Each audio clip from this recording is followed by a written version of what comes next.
jet flying, son of a gun, and I'm having a hard time holding these alligators.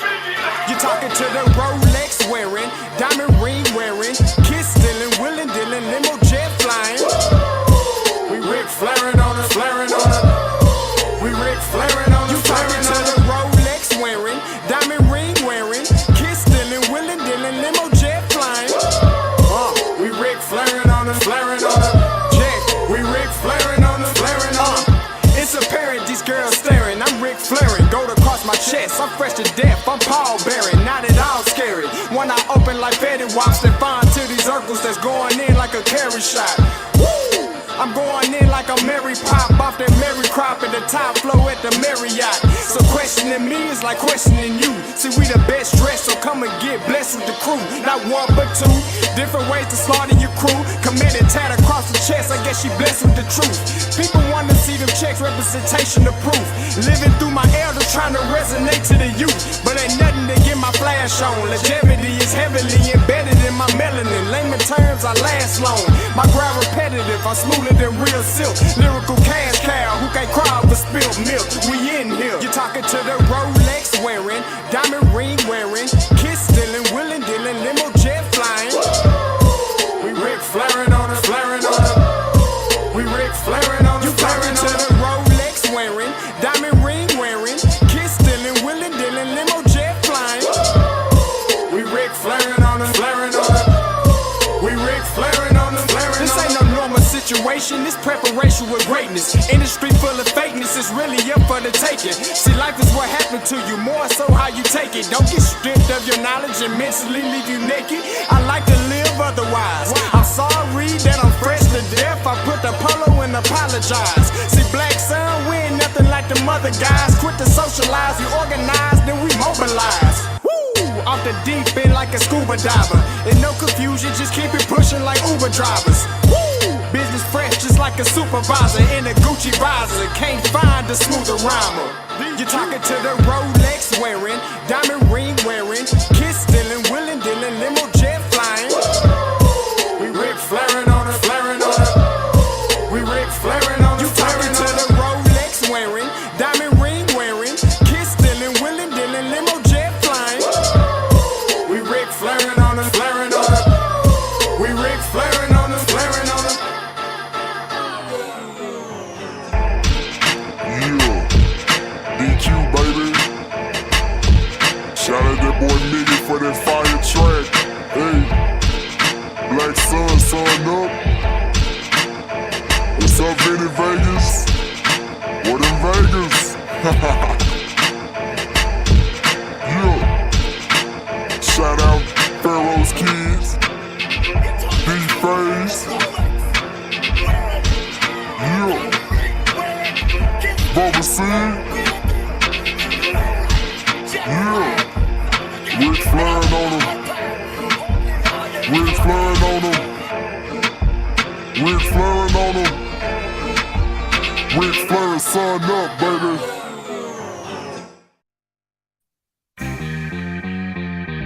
Hey, Roundtable Season 2. Scotty and Blue. Backpack coming through. Let's square it away. Ain't nothing like the round table. I pay you if able to find better on cable. They made you appreciate Scotty and Blue. Football media, walking encyclopedia. Scott understand the Blue got the stats handy. Football, the topic around it, they ain't dancing. Stat sheet longer than Clifford Harris's rap sheet. He run a phone, see why you playing them that deep. Awkward silence, no need to be quiet. You know you saw the game, we might as well talk about it. Somebody caught a body in front of everybody. Pick six, cornerback out here committing robberies. How much you want to bet we could cover the spread? 50 yards in the game, 100 after the catch. Throw it up if you want, I'ma grab it and flex. Season 2, Captain Pettier, still with the mess. You can move how you want, but we gon' move too. Round table with your boys, yeah, Scotty and Blue. Backpack. Poet. What is going on, everybody? You already know what it is. It's the Round Table with me, your boy Scotty, and my boy Blue. What's good, man? What's good? What's up, Blue? Talk to me. Man, just traveling. I've done more driving probably this football season than my entire life. Jesus, man. Like I-65, I-85, never want to see those two interstates ever again. Hey, man, you might as well. You might as well get them business miles. You gotta get them business miles. Gotta deduct all that. You know what I'm saying? But hey, man, here, week 9 roundtable had a crazy week in week 8. But we gonna get into all that coming up in the show. But before we go, Thursday night football, I think I'm still 1-0 because of the I think I picked the Chiefs. I don't know, back in that. I think it was like a Chief Herbert thing going on there. I don't know, whatever. So, well, 1-0. You're a Dolphins fan. You guys, what's your record? I think 4-3, something like that. 4-3. I think the Cowboys are like 4-2, something like that. 5-2. I don't know. Anyway, but all right, who you got? Thursday night pick 'em. Ravens, Bucks. Who you got? Give me the Ravens, man. I looked right for the show because you told me this was coming. Listen, they're missing like 2 or 3 starting DBs. Tom Brady and that offense hasn't been gelling, man. I like Lamar in that offense, and Mark Andrews is just a monster. Let's just keep it. I mean, he's different. Him, Travis Kelce, George Kittle are just on a different level. I like the Ravens in this one. I hate betting against the GOAT, but right now, man, he's not been looking very goatish this season. Man, listen, Father Time has come knocking. It comes with anytime, listen, Father Time he's going to get his. All right. So I'm with you. I'm going with the Ravens. Listen, Lamar has been playing well. I know Andrews has come back from an injury. I know they listed him probable because I think he didn't practice all the week. So I think he's dealing with some type of injury. Hopefully he's playing because listen, Lamar and Mark are like fantasy football lovers' dream. I mean, like he's going to at least get about 8 to 10 targets and things like that. So we'll see how that goes. But yeah, I'm going with the Ravens as well. Brady's not looking like Brady. That offense is looking real stagnant. And like you said, we talked about it. You lose to the Panthers. Listen, you lose to the Panthers. I can't say nothing else after that. If you lose to the Panthers, it just is what it is. But shout out to that. All right. Also, we are simulcasting on both channels, so make sure you go like on my boy Blues. If you don't like me, don't come over here and like it. Just stay on Blues. All right, it's fine with me. Hey, ain't no hate. Ain't no hate over here. All right, as long as you're watching, right? But if you should so mess with me, come over here and like the stream as well. And Blue doesn't do this, but since it is like it's Andrew Buddy Week. It is Andrew Body Week. So for all the Blue watchers that are like super pontificating about football and they want to know all the analytics, here's some analytics for your ass. It's Andrew Body Week. All right, so there you go for all the pro football focused analysts. We know why you watch Blue. You watch Blue because he breaks it down to the minute. All right, he'll tell you how many shoelaces are on a goose. All that. We should have switched it up, man. After the amazing show, how funny it was last night, man, we should have flipped it. Now I got to follow with all these stats. People are going to be like, bro, where's the trash talk? And I can't do that. Like, I'm a counterpuncher. And I still, listen, all the people in Baton Rouge had a blast the other week, man. You won't hear any trash talk from me, man. I had a blast down there. Man, you know what I'm saying? So, hey, I just want to let that be known. You know what I'm saying? Blue, that's Mr. Professional. Over here, we get wild. They're a little wild and crazy. You know what I'm saying? But it's all good. Now, Blue, I wanted to get your opinion, and this ain't breaking news no more, you know what I'm saying? But I did want to get your opinion about College Game Day coming to Jackson and your experience with College Game Day, and how do you think it's going to help the city of Jackson? I mean, listen, it's going to bring more people, which in turn brings more money for the city. But I mean, just overall, like, and I said this on my show because I did a Sunday show when they announced it. And if you're anywhere within Jackson, even if you're not a Southern fan, a Jackson fan, and you're just in Mississippi somewhere close and you don't have anything to do this weekend, just go for the experience of this. I mean, it's something that, I've been able to go twice.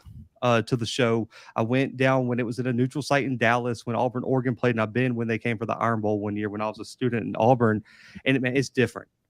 It's just different. And also, I'm a nerd, so like the way they come in and set up too, Scotty, and the way they break it all down, how fast it is and how complex everything is. Yeah. The whole system is dope to see all the behind the scenes that you don't get to see when you just watch it on Saturday mornings, man. But listen, if you're like me, I've been watching this since I could remember. I remember watching Game Day when I was like 3, 4, 5 years old, all the way up until I am now, just to be there in person and see all the same characters and see all the behind the scenes stuff of what they do during the TV breaks and everything. Man, go check this out. But it's big. I've been a person that said they should at least come to one FCS campus per year. At least one. Like, there's always a week where the FBS has some BS going on. There ain't nothing good to watch. Like, go to different different games and campuses, man. Give someone that opportunity, because you never know. There's some great environments, great campuses across the FCS. Give those schools a chance, man. And I get it. Last year they went to the MEAC SWAC challenge with Alcorn State and Central. Man, I need you to, I know it's not a big city, but like, go to a home game sometimes too. Like, go be at the campus. They've been to Tallahassee. Now they're going to Jackson. They've been to Fargo. They've been to Brookings for South Dakota State. There's been a few campuses that have it, but this should be a yearly thing where they find 1 week out of the year to go to one of the biggest FCS games of the season. I like that. And I would, you know what? I ain't gonna hold you. I would love to go to Fargo with College Game Day. That would be amazing. And when they came to Fargo, they were playing Delaware State too. What? Something about them HBCUs. Something about them HBCUs. I don't know how many fans. Let's just be honest. You could say people travel, but I promise you, not many Delaware State fans made that trip to Fargo. No. That was a whole up north thing right there. Yeah. But I would love to be at Fargo. Yeah, man. I want to go to that dome so bad. Real quick though, Scotty, I got to ask you because I know everyone saw it. Have we figured out the definition of this season yet? I just want to make sure. Listen, I had to double check, bro, because like, listen, everyone wants to give me my credit on knowing things FCS, but then everyone like jumped on me thinking I didn't know that College Game Day's been to an FCS state. Like obviously.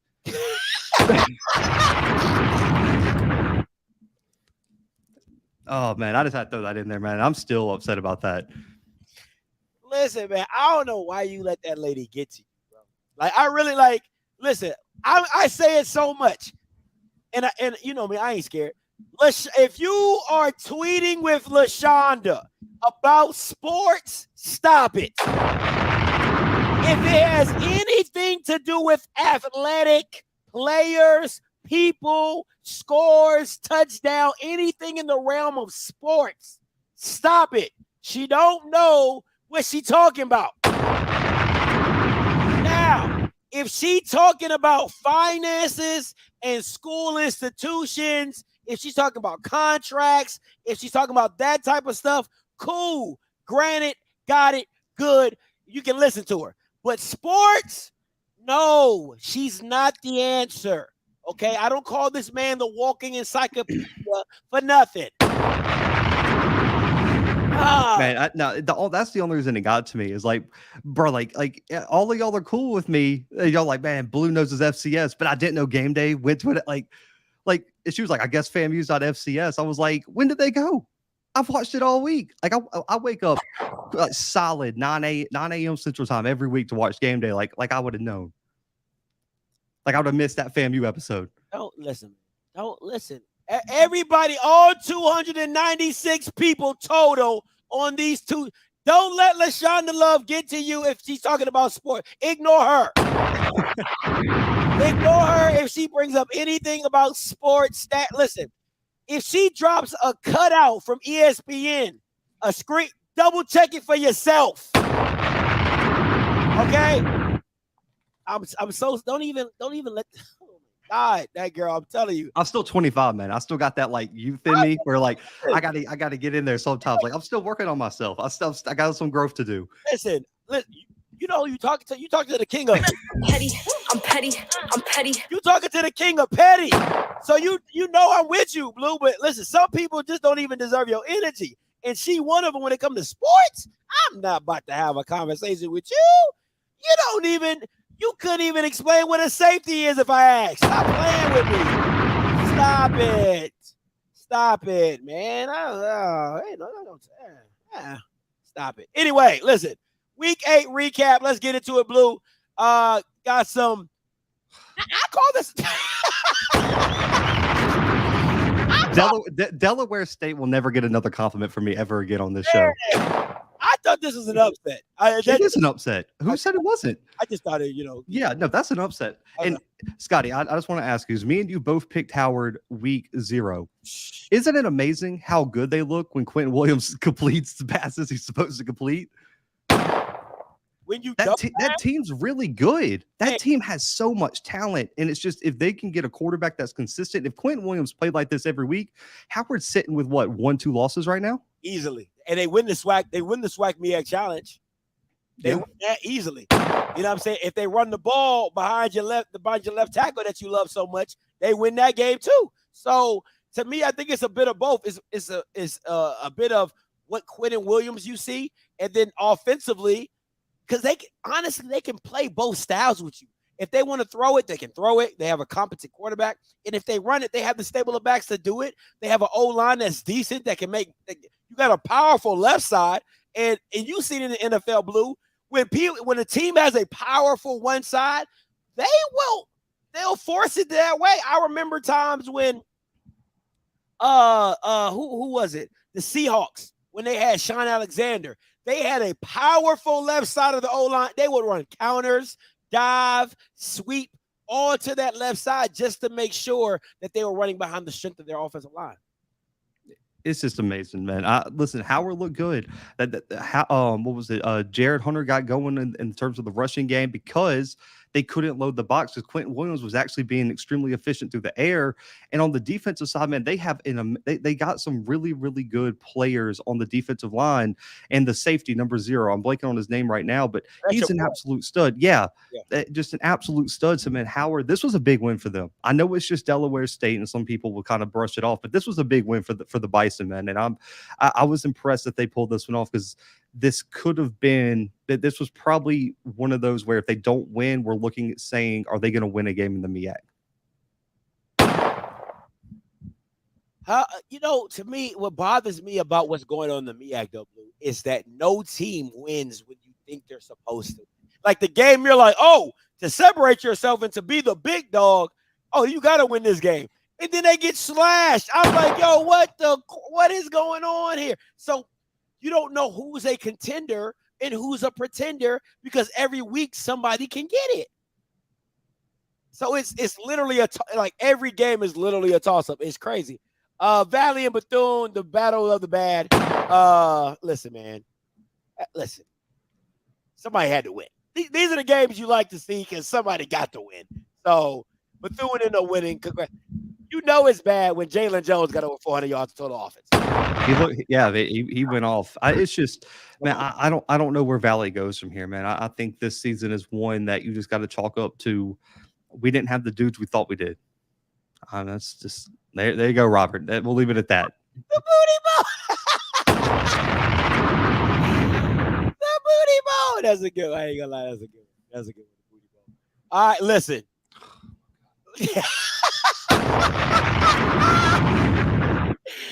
Oh, Blue, you're killing me. You're killing me, Blue. Go ahead. Talk. Hey, go ahead. Pop it off, Blue. Go ahead. Listen, I don't care. We got 340, 350 watching. This was an upset. South Carolina State fans, y'all know where my DMs are. This was an upset. I don't care what you said. 15 years ago does not determine whether this year was an upset. Facts. Like this year, there was not a week this season South Carolina State looked like they could hang with Central up until this weekend. And, man, you got to give – listen, Shaq Davis, Scotty, we've said this for how long? Oh, dude is playing on Sundays. Come on, man. Whenever he gets out of Orangeburg. Mm-hmm. And then on top of that, man, the defense played really well. They made Rashard look very uncomfortable in the pocket and made him look very average this weekend. It was an amazing game, man. And this is just the prototypical thing of Buddy Pugh, with right when you count him out, he's going to drag you back in. Come on. That's what's so frustrating because, and Josh, NCCU grad, North Central grad, he was like, oh, I can't, I hate when Buddy Pugh does that. He puts all the praise on a team. But that's what he did, and it came out with the victory. I mean, listen. If somebody would have bet me my house that Corey Fields would have gone 21 of 31 for 280 and like 3 touchdowns, I'm like, bro, or 2 touchdowns. No, 3 touchdowns. Yeah, 3 touchdowns. Yeah, three. Touchdowns. I would have been like, I'm betting you right now, right with no picks, no, and they win the game. I'm betting you right now, and I would have been homeless. This was a disappointing loss though for Trey Oliver. This was a game you had to win. I'm sorry, like if you were going to beat Buddy Pugh in South Carolina State, this had to be the year. You had everything. You had the defense playing well. You got the rushing attack with Latrell Collier. You have, in my opinion, the top 2 quarterback in HBCU football. The fact you let this one slip away when you had a chance to win it and y'all made a very questionable call at the end of the game, which probably cost you the win there. It's just, I don't know. I don't want to say he can't win the big one, but right now he has not shown me he can win the big game. Man, listen. If anybody hasn't seen the last drive of this game, go watch it. Listen, I can't tell you. Don't even watch because really all South Carolina State's points come in the first half. So don't even worry about that. Just skip the game. Go to the last 6 minutes. Yeah, about 5 minutes. Last 5-6 minutes of the game. And just watch the last drive of NCCU and tell me they shouldn't have won that game. I mean, they are methodically moving the ball with so much ease. A field goal wins it. A field goal wins the game. And what makes it even worse is he did the wrong read. It's a mesh route. The guy on the left side comes wide open, and he stares down his guy and throws a pick. It was absolutely dreadful. Like rewatching it, I felt like I was at the game. My heart, I was like, oh, that has to hurt. I was like, oh, God, that's so bad. And the worst part is like Central now, you're looking at their resume and exactly what I said could happen has happened. I know you're not, we had the whole debate last week about you can't root against HBCUs, against PWIs. If you're a Central fan, give everyone else the middle finger. You need to hope Campbell wins out this season. Because if Campbell wins out and wins the Big South, you have a shot at a potential at-large bid in the playoffs. Because in my opinion, Scotty, Central's resume looks a lot better than FAMU's resume. Absolutely. Win over what, UNH? Yeah, win over New Hampshire, who is back in the top 25 now, Scotty, and in the lead right now for the CAA. And so right now, Central has a shot at the playoffs at large bid, depending on what happens on the bubble. If you're a Central fan, you better be the biggest Campbell fan moving forward and then you better hope South Carolina State looks really impressive moving forward, because a 2-point loss, when you go back and look at the film, the committee's going to say that team's probably a play away from being in the Celebration Bowl. We potentially could put them into the playoffs at a last seed. And then also they don't always avoid non-conference rematches. There's a chance that they could get Campbell in the first round potentially. Woo! They don't want that smoke. No, they don't want that, because they would go play at Campbell. Campbell would outbid them for a home game. They don't want that smoke because their D line is too small. I mean, like watching them against South Carolina State, I'm like, your D line is just too small. It just is what it is. I'm sorry, like it's a small D line, and if South Carolina State was giving you trouble because you couldn't generate no type of pressure on Corey Fields that first half, he was just back there like just doing this thing. The Campbell in North Carolina A&T game.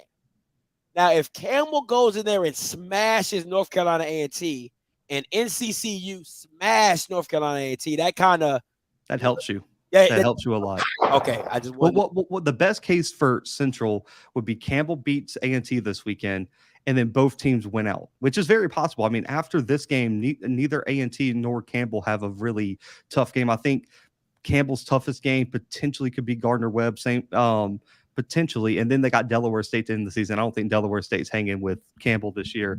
So you could have a Campbell team who wins the Big South, and then an A&T team who goes one loss in the Big South overall. So that would be the best case scenario for Central. But Central, you look at the playoffs, Campbell's a potential possibility. A&T, if they win the Big South, a possibility. Lawrence put in there. Davidson is a potential team. Richmond, if they get in from the CAA. Elon, also in North Carolina, could be a potential matchup. The good thing for Central is there's a lot of potential matchups, because there's going to be a lot of teams in that Virginia, North Carolina, South Carolina region right there that are going to be in the playoffs. So it's going to be interesting to see how they get matched up there. So hopefully they get a really good matchup. If they get Davidson, Central will beat Davidson. Oh, I like it. I like it. I hope the committee doesn't do a Campbell, and that ain't even that's not a competition. I'm sorry. Like, listen, I've seen it enough. I've seen it once. I don't need to see it twice. Like, there's nothing to me. There's nothing. Now, don't get me wrong. I do think that NCCU could take a play out of Jack State's playbook, but your line's just not as big, and your team is not as fast. If they come, if they get a rematch and they run a 3-3-5, fire everybody. Everybody. But I'm excited to see it. We'll keep playoff watch with Blue. We'll do the playoff watch with Blue because Blue gonna be doing all the playoff and the brackets and everything like that. So we'll keep a playoff watch on that. I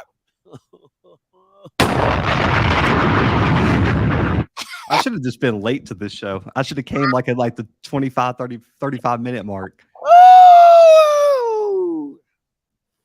So, walking encyclopedia, I believe you had said that it was no way.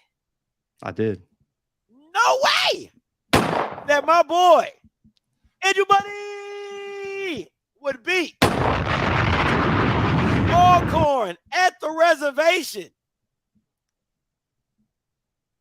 Listen, you know what's even worse, Scotty? If you would have sent me the box score when we did the roundtable last week, and Andrew Body has less than 100 passing yards, Texas Southern allows almost 200 yards on the ground, and Aaron Allen throws for 300 plus, I would have bet you my 401k they had no shot. They would have lost by 40. I would have been like, man, Andrew Body, a less than 100 yards through the air, take my savings. That's fine. I believe, but man, it's just when you look at that Alcorn State game, man, it's just special teams is a problem. And I don't know if there's anything they can do about it, Scotty. Your punter that you thought were just going to start academically ineligible for the year, and you saw it firsthand. I tried to tell y'all at that Stephen F. Austin game how bad it was, and nobody believed me. Man, it's bad. It's bad. I asked G at the Southern game. I said, if I have any eligibility, can I try to be the walk-on punter? No. Let me suit up. They need to just have him tryouts. It's just kick it. I mean, just anybody, for Rick, bro. I'm so serious. I'm not even trying to be funny right now. It's just kick it. Who can kick? I've seen offensive linemen in high school kick pretty damn good. It's bad. It is it's bad. And then also, two of the interceptions that he threw were in the red zone as well for Alcorn State. And then they had the pick six, and then they had the punt return or one of it's just Jesus Christ, man. Every time Alcorn had a little bit of momentum, Texas Southern snatched it away. And this is what I say about that defense. Texas Southern's defense gets a lot of disrespect. But, man, that secondary continuously throughout this season has made opportunistic plays in big-time moments. Against Southern, opportunistic plays. Against Alcorn State this weekend, opportunistic plays. And, I mean, you got to give them credit. What you could say about Texas Southern is that defense, they might not have more talent than the top teams in the SWAC, but, man, they sure play. They play hard, man, and they're in the right position consistently to make plays in the right moments. Hey, Blue, what's really crazy, though, about this game, though, Blue, watching it I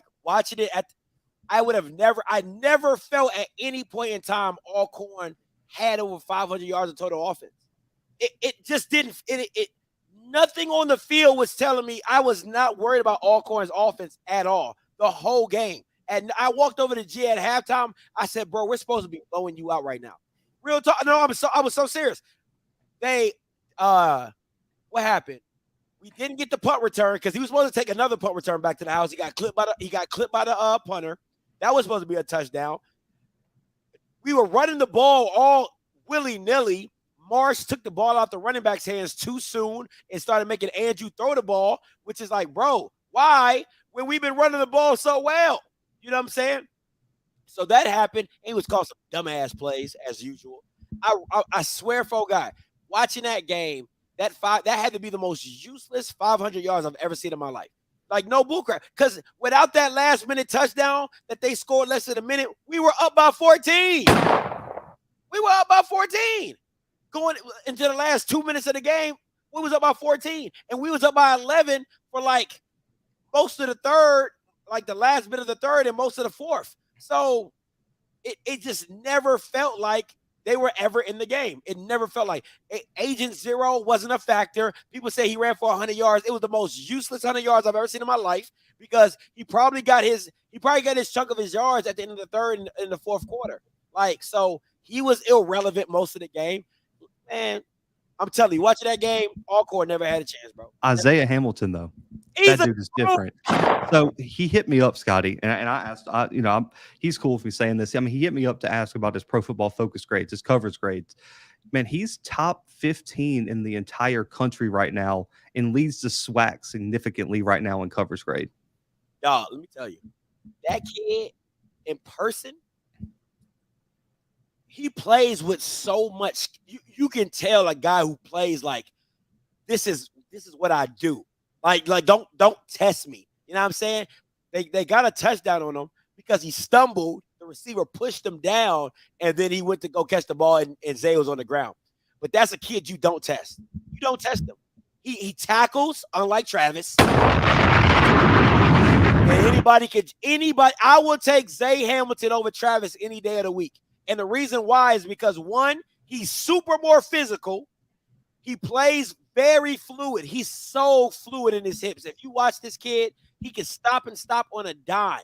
Now, I think Travis is more dynamic because he can play offense and defense. But strictly corner, oh, no, Zay got that kid beat. He's way more physical, loves to tackle, can play. Man, the interception he got, he was bailing. No, he was playing like this, kind of like the Stephon Diggs pick against the Detroit. He was playing like this, opened up, took it from him, and he stopped it. I'm telling you, that kid is different. Zay Hamilton is different. Oh, man. Mike Reed is upset in the chat. You watch film, Mike. Go watch film. Go watch film. Go watch film. Tell me. I won't I won't go that far, but I will say any of the SIDs who vote for all SWAC, if Isaiah Hamilton is not first or second team, every one of y'all should lose y'all's job. I don't know what they're talking about. If anybody other than Zay Hamilton is the number one DB off this year, he should be the first listed DB on. It should go him and Cam. They should be 1 and 2 at DBs. And the kid from Alabama State. Oh, and number 10 from Alabama State, right? Pearson or No. I'm talking about the freshman kid. Oh, number 14. Maddox. Dude, Oh, Jesus, he's good. He's good. 14 Maddox is legit. It should be right now. If I had to put like an all SWAC secondary together, it would be the kid from Bama State, Cam at safety, and then you would have Isaiah Hamilton, and then who would you want to put at the fourth corner? You could just throw in a fourth corner right now. I mean, maybe the safety from Grambling, who's having a hell of a year too. The transfer, I'm blanking on his name right now though. I would actually go Amari Hill Robinson. Yeah, he's had a great year too. He's having a pretty day. Well, they got to do 2 corners and then 2 safeties if they do it correctly. I don't know. It's a SWAC though. They might have 4 corners in there. They might just leave safeties out. They usually do 4 DBs. Like they just have DB. Co Harris too. Corian Harris at safety too. Oh my gosh, yeah, man. So give me that. Give me that because it would go. So you would have Hamilton at one corner, Maddox at the other corner, and then Cam, and then Corian would be your 2 safeties on the first team all SWAC right now. Yeah, I mean, it's not even a question that Zay Hamilton is the number 1 corner in the SWAC right now. It's not even a question. I mean, I'll take him over Travis right now. I would. I ain't even gonna lie to you. I like him that much. But your thoughts? Campbell Jackson. I know you picked JSU to win the game. Did it? My question to you, Blue, is did it look the way you thought it would look? Or was there something that you was like, I'm surprised that, Campbell didn't do this or it didn't look this way or anything like that? I mean, I'm not really surprised. I thought it was going to be kind of an uglier game. I didn't, all the blowout scores, I was like, I didn't think it was going to be like that. I mean, because Jackson State has to figure out their red zone woes. Yeah, you got to put the ball like your offense is too dynamic and you have too many playmakers, too many running backs. The offensive line can run block now. Why can't you put the ball in the end zone? Because It makes no sense, bro. You have a running back in Savion Wilkerson who will murder someone in the hole. Give him the football, man, and let your offensive line do what they do best, which is run block. Give him the football and tell those big dudes up front, says, you see the guy next to you? Put him in through the field goal post. That's what you should do. They get too cute in the red zone, man, and it just leads to turnovers and it leads to just dumb plays after dumb plays, man. If Scotty, let's take all their close games. Bama State, Tennessee State, Campbell. The whole reason those games were really close is because they cannot do anything in the red zone. Red zone. The field goals keep teams in the game, and any given Saturday you can get beat by keeping teams in the football game. That's my biggest takeaway. You got to figure out the red zone woes, man. We're going into week 9. It's like you should have had that figured out by now.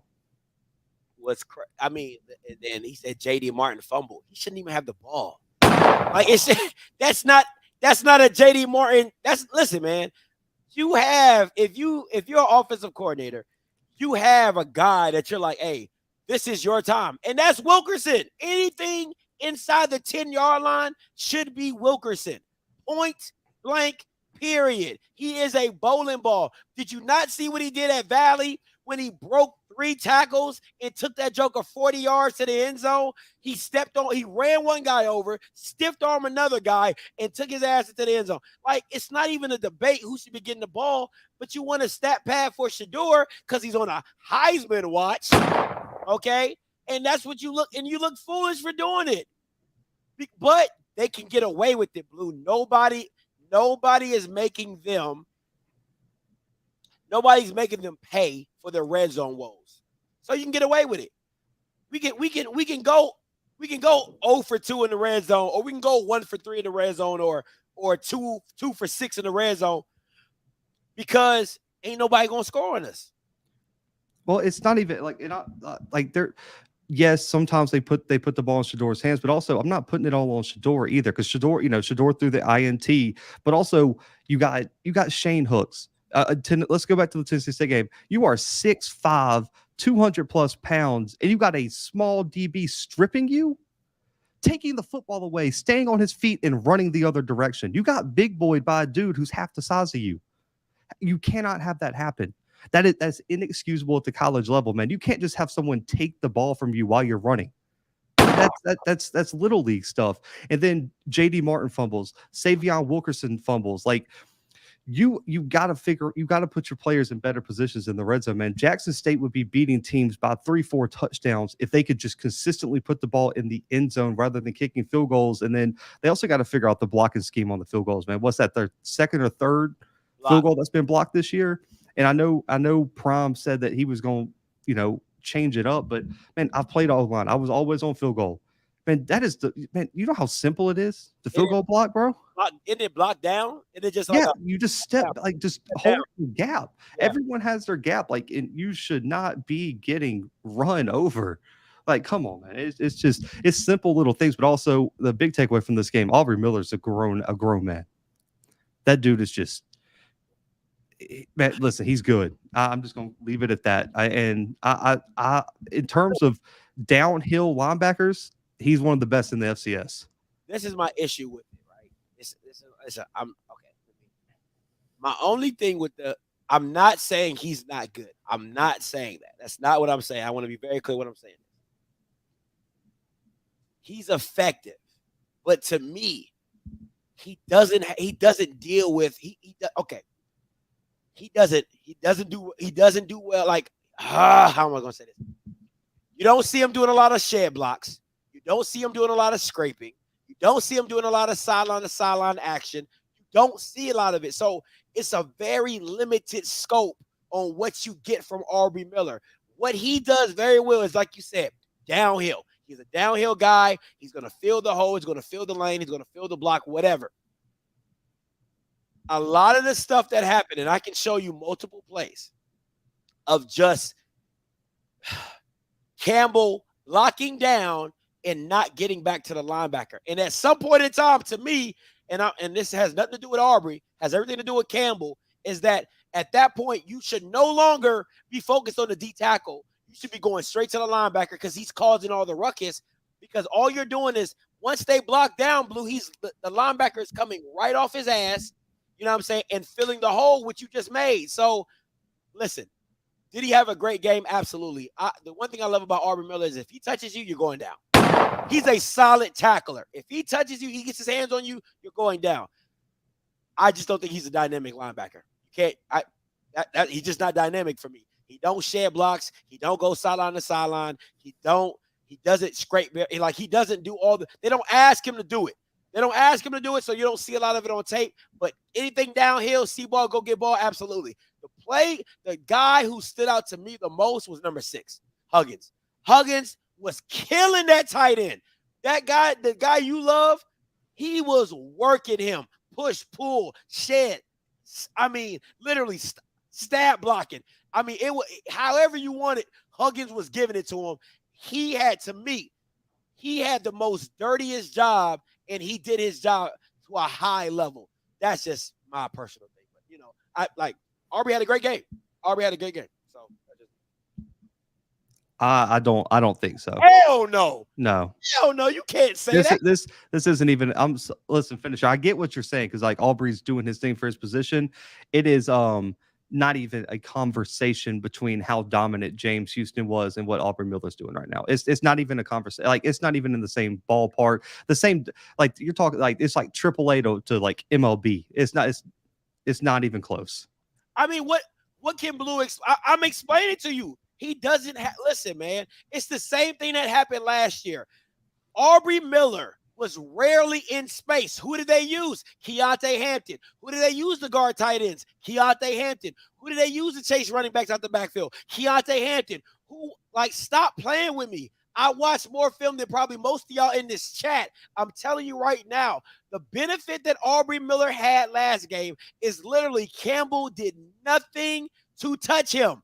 They rarely came off that double team block and touched Aubrey Miller, which is his benefit because he's a great downhill guy. He slipped it, shot through, and he made the tackle. Congratulations. But to me, what I want from a linebacker is a guy that can do that, but a guy that scrapes very well, a guy that can shed a block, stab, move, and reset. Like, that's the stuff. Drop very well. Go cover a tight end. Like, that's what I'm looking for from a tight end. And I'm not saying that Aubrey Miller cannot do that.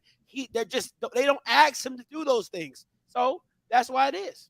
That's how I feel about it. So, you know, to each his own. All right, Blue, let's get into this top 5 HBCU quarterbacks. All right. Dropping the list right here. All right, Blue. 1 and 2. Pretty self-explanatory for both of us, but go into your 3 through 5.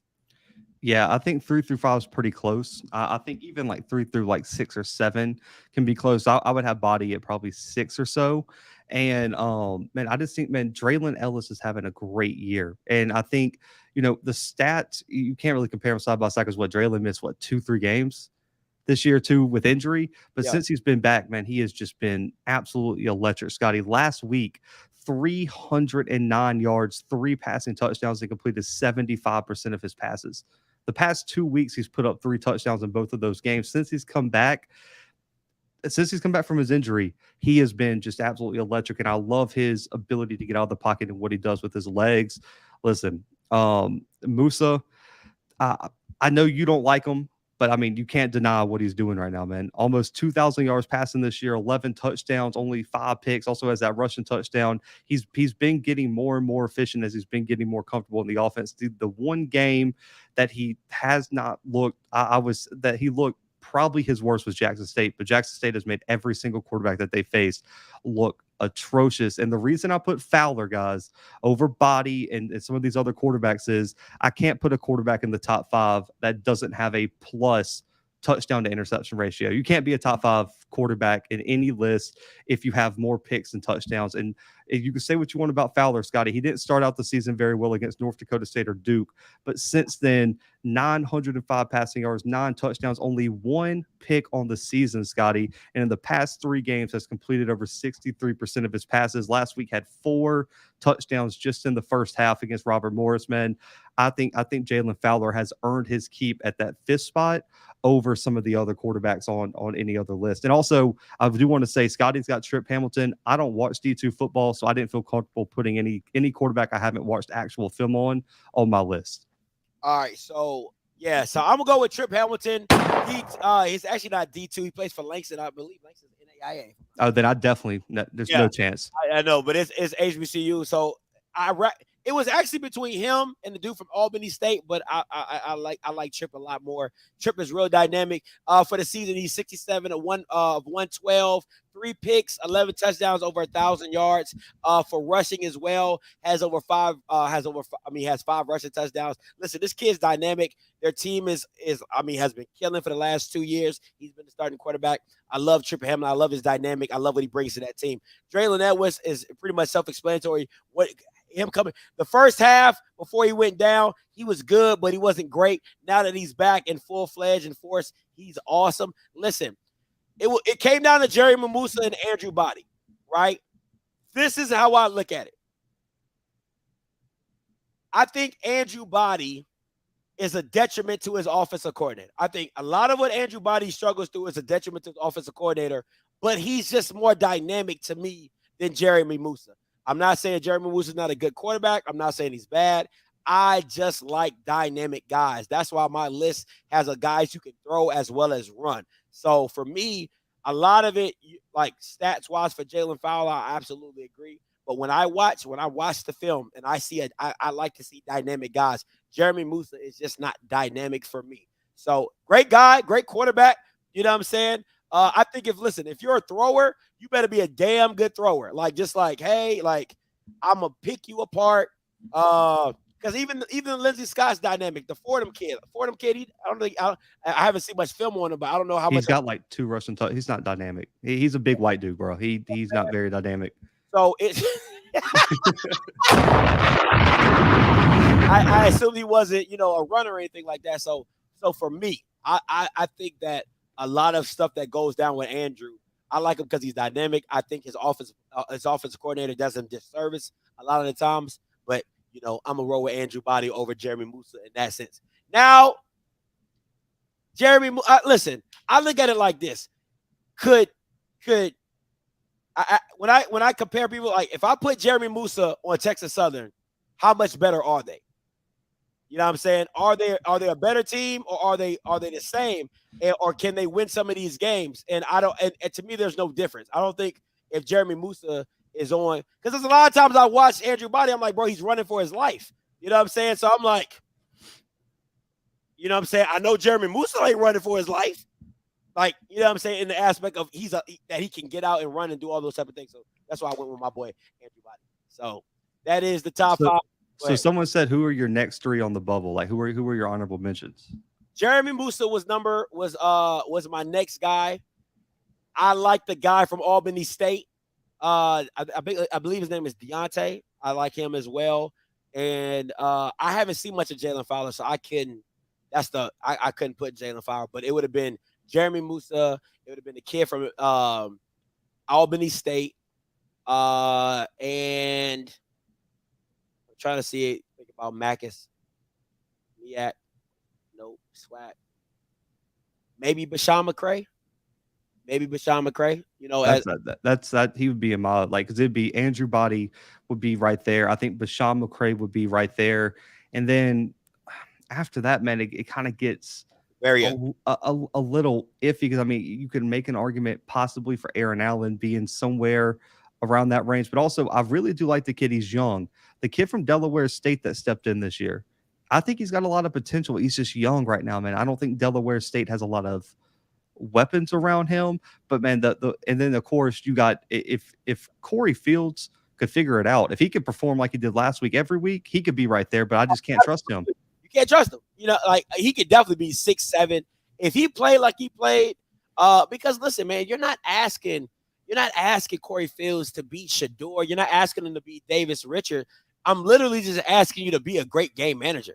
You know what I'm saying? Make the throws you're supposed to make. Be in that 20 to 25 completion, like attempt range.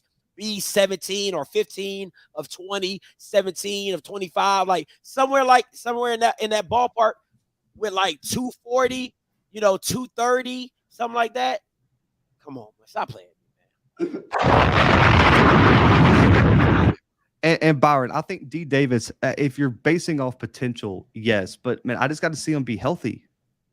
I mean, and there's an argument right now, Scotty, that he might not even be the best quarterback on his team right now for the system that they're running. Man, everybody's talking, but I told you that.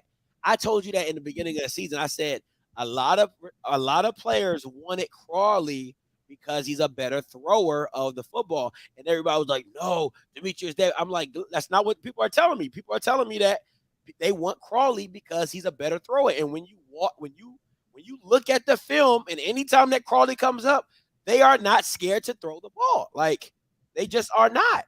But with Demetrius, it's a little different. It looks different. So it is what it is. Someone put a name in here. I don't know who he plays for. So I'm sure Eric Phoenix. I don't even know who that is. I don't know who that is either. That's probably one of the D2 quarterbacks. I don't know. Yeah. All right. So week 9 matchups. Got some good games. EV, Bethune, UAPB FAM, Alcorn, Grambling. Got a trap game, and you got the NCCU Delaware State. Where you want to start at, Blue? If you want to go FCS overall, overarching, you can do that as well. So where you want to take it? Well, we'll take it to this slide. Alcorn State has a must-win game this weekend. They got to win this game. You cannot you could not have 3 losses in a row to Southern, Texas Southern, and now Grambling. You just can't have that happen, especially with all the, I won't call it turmoil, but all the criticism Alcorn State and Fred McNair are already getting in the media for everything that happened this week. You would be talking about just a down. You went from, Scotty, people were talking about Alcorn potentially being the division champs to now saying, are they going to finish in the top 4 of the division? And Grambling has been atrocious this year, but we saw what happened to FAMU when they went down there in the hole, how tough that could be. Alcorn State is going to have to turn it up this weekend, and you've got to run the football. And you better hope that front 7 steps up against a Grambling rushing attack that is going to probably try to establish themselves. And for the other 2 games, PV and FAM, I need double-digit wins. I just do. You're better teams than your opponents. You got to figure it out. If FAMU doesn't win this game by 20, I'm disappointed. They won't. Now I said, let me say they. Now let me say they won't, because I won't. Listen, I'll tell you this. If UAPB keeps this game close until halftime, they won't be beat by 20, because what you don't want to happen is you don't want that Bragg environment to, you know how momentum is at home, homecoming, it gets loud, it gets crazy. You don't want the momentum of Bragg to take you out of the game. And I think if FAMU gets up 10-0, 13-0, it can get ugly really quick for UAPB. But I don't think that, and yeah, people are going to be like, I don't think FAMU is 2 touchdowns better than UAPB. FAMU is not good. Like, I don't know what team people, like, FAMU is not good. They are so predictable as a team. It's Xavier or bust for them. So UAPB has talent. They have Britton, who went for 277 against A&M, right? They have a good receiver. I believe it's number 7 or 6 from Maryland. Okay, let's make that very clear. And that they can take the top off. When it comes down to with UAPB is the quarterback play. What Skylar Perry are you going to get? Is Skylar Perry going to be consistent? Can he get out? Is he going to get comfortable? They got the new coach in there, Don Treadwell. He's been the OC for the last 2 years. We'll see what that looks like. Yes, FAMU is better than UAPB, but not by 2 touchdowns. And if this game is close, I'm telling you, Can Willie something up? And y'all, listen, y'all need to start watching football instead of getting these records. Can Willie something up really quick and end up losing to UAPB? It is. I'm telling you, this game is not as it's not as solidified as you might think. That's all I'm gonna say. I do think FAMU should win. I think it's going to be a 7-point victory. I don't think they're 2 touchdowns. They're not 2 touchdowns better than UAPB, but it can get ugly really quick for UAPB. So we'll see. For Grambling, listen, I keep telling y'all, Grambling has talent. Grambling is a good squad. It just something always happens. It just, you be like, damn, they just can't get it together. And I think with that Alcorn punting, with their special teams, with Calvez as quarterback, this is a team poised to get a victory. And I'm telling you right now, if Grambling beats Alcorn in the hole, sound the alarms for Alcorn because it's about to get ugly. It is about to, somebody gonna get fired. It ain't gonna be McNair. I don't believe that. But somebody gonna get fired. So I actually got Grambling for the upset, in my opinion, against Alcorn. I'll go 24. I'll go 27-21. Grambling. Jeez. 27-21 Grambling. I can't ride with you on that, but if that happens, oof. You couldn't ride with me. You couldn't ride with me, Texas Southern. You couldn't ride with me. You couldn't ride with me this side. You're 0 for 1 on whole picks right now. Oh, did I? Dog. You picked Grambling over FAMU. That was, bro. I was this close to beating you. Bro, I was this close as beating you, Blue. Stop playing with me. Oh my God. But you're right though. I lost though. I was close though. Boy, I was close. Yeah, I still owe you $1. All right. But see, this is when people have Grambling can't stop the run. But when your team is one-dimensional, you can focus on it. So we'll see. All right, let's go to the next slide. Trap game. South Carolina State, Morgan State.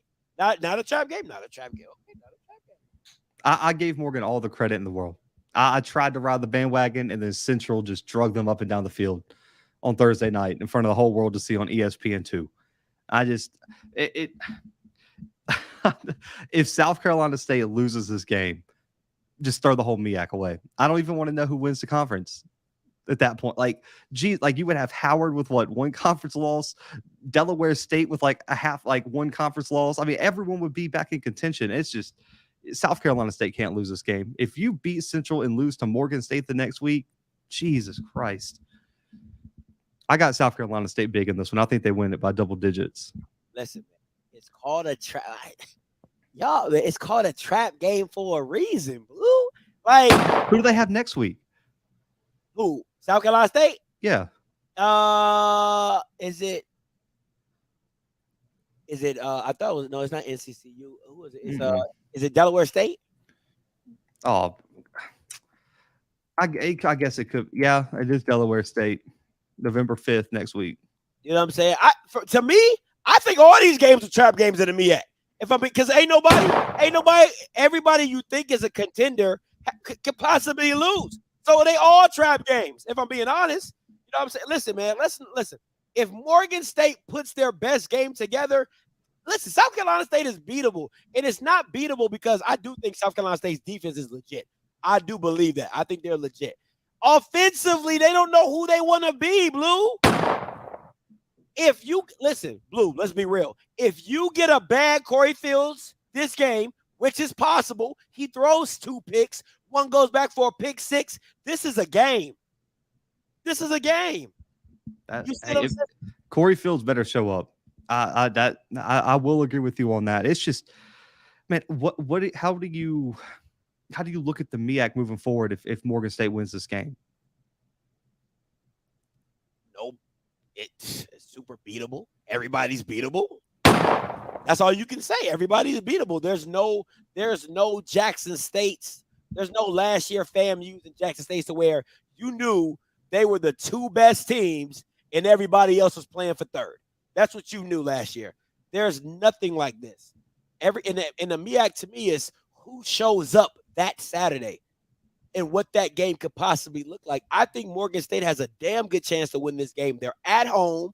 South Carolina State feels like they probably just won their Super Bowl last week, if I'm being honest. So they might not get up for this game. You know what I'm saying? So I wouldn't be.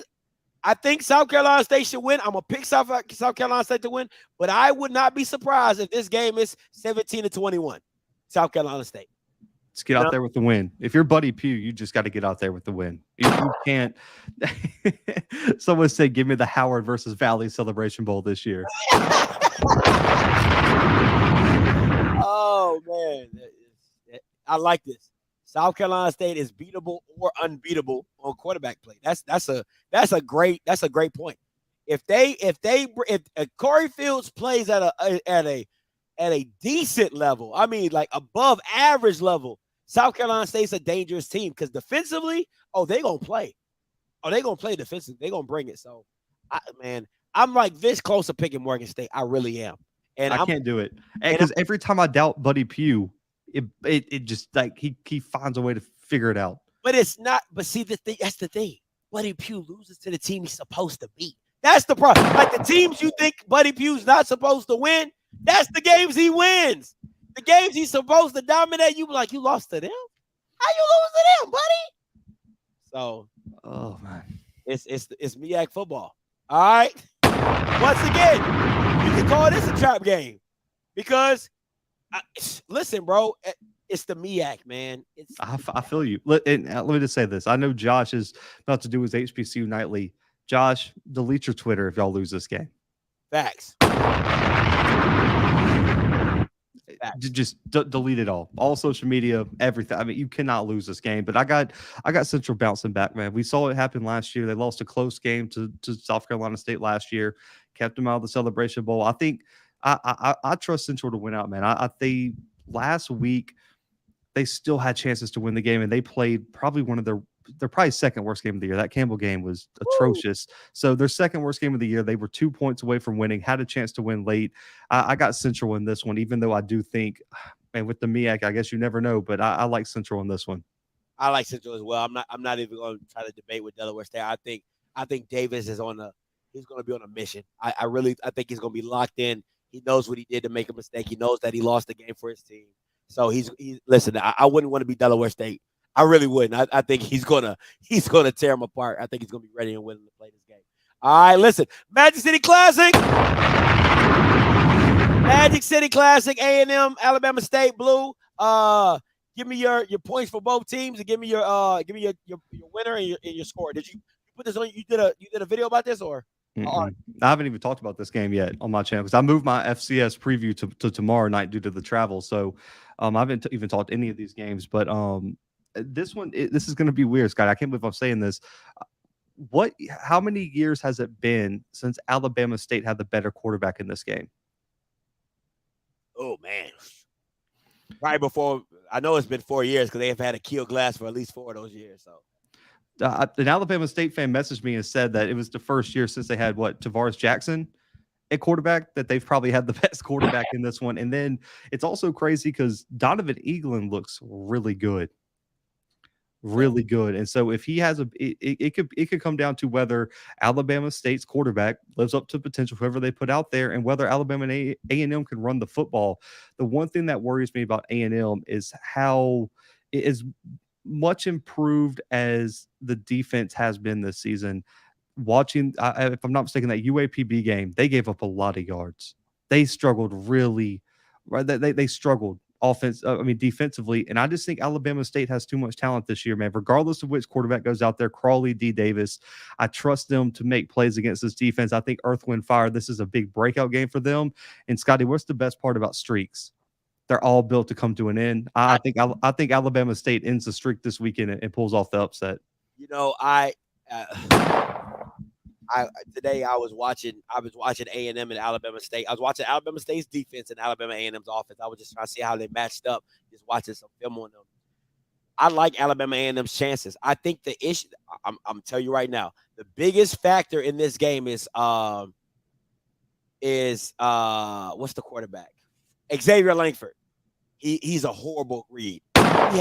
He is a horrible reading quarterback. I mean, they'll go 5 wide, and just based off the alignment, you should know what side of the field you're going to go to. Now, I don't know if he's forced to look at one side. Maybe the offensive coordinator tells him to look at one side, but he reads the field so horribly. He is the X factor, no pun intended, of if they can win this game or not. I think England is going to do what England does, because the one thing about Alabama State is they don't do anything different, right? They don't do anything different. They spread out. If you spread them out, they'll leave Bubba in the box. They'll play a little cover 0. They'll play cover 3. They're not really exotic defensively, so what you see is what you get. But they just believe in their athletes. Maddox, Ershad, Bubba, they believe that they got some dope athletes or whatever. I think Xavier playing good and the receivers making plays for Xavier are going to be the key to this factor. I still think that their offense is better than Alabama State's. I can't trust what Alabama State does. I just don't know who they are offensively. So I'm going to go A&M with a close one. I'm going to go 24-20, Alabama A&M. I like it. I just trust my pick comes down to I trust the quarterback more. Quarterback's most important player on the field all the time. And then also the defense is just that good for Alabama State, especially the secondary. And you already just mentioned it. The quarterbacks, turnover prone. And if you put the ball in the wrong spot with that secondary for Alabama State, it's going back the other way. They're that good. And then also can Bubba in that front 7 stand strong, man. I love how Bubba plays the run. And so if he can have a big game, I trust Alabama State to take away the run. And if those A&M quarterbacks have to throw it, they got no chance against this Alabama State secondary. I see that, and that's the thing. I went back and watched them against Texas Southern.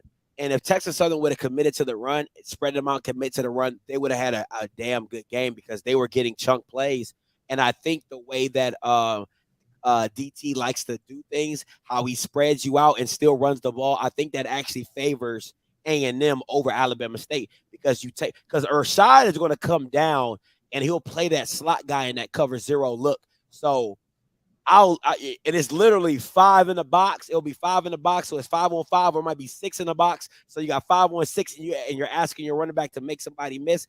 I'll take England in the 6-man box over that. So I think they'll get the looks that they want. The factor to me is, can Xavier make the throws when he needs to make the throws? And that's the part where I get a little iffy. If they're playing Quincy, I would be a little bit more comfortable. But to each his own. To each his own. But I think A&M can get this dub and make it 5 in a row. Somebody asks if Maynard loses this game, is he going to get fired? No, the dude won 4 times in a row. Like, come on, man. It happens.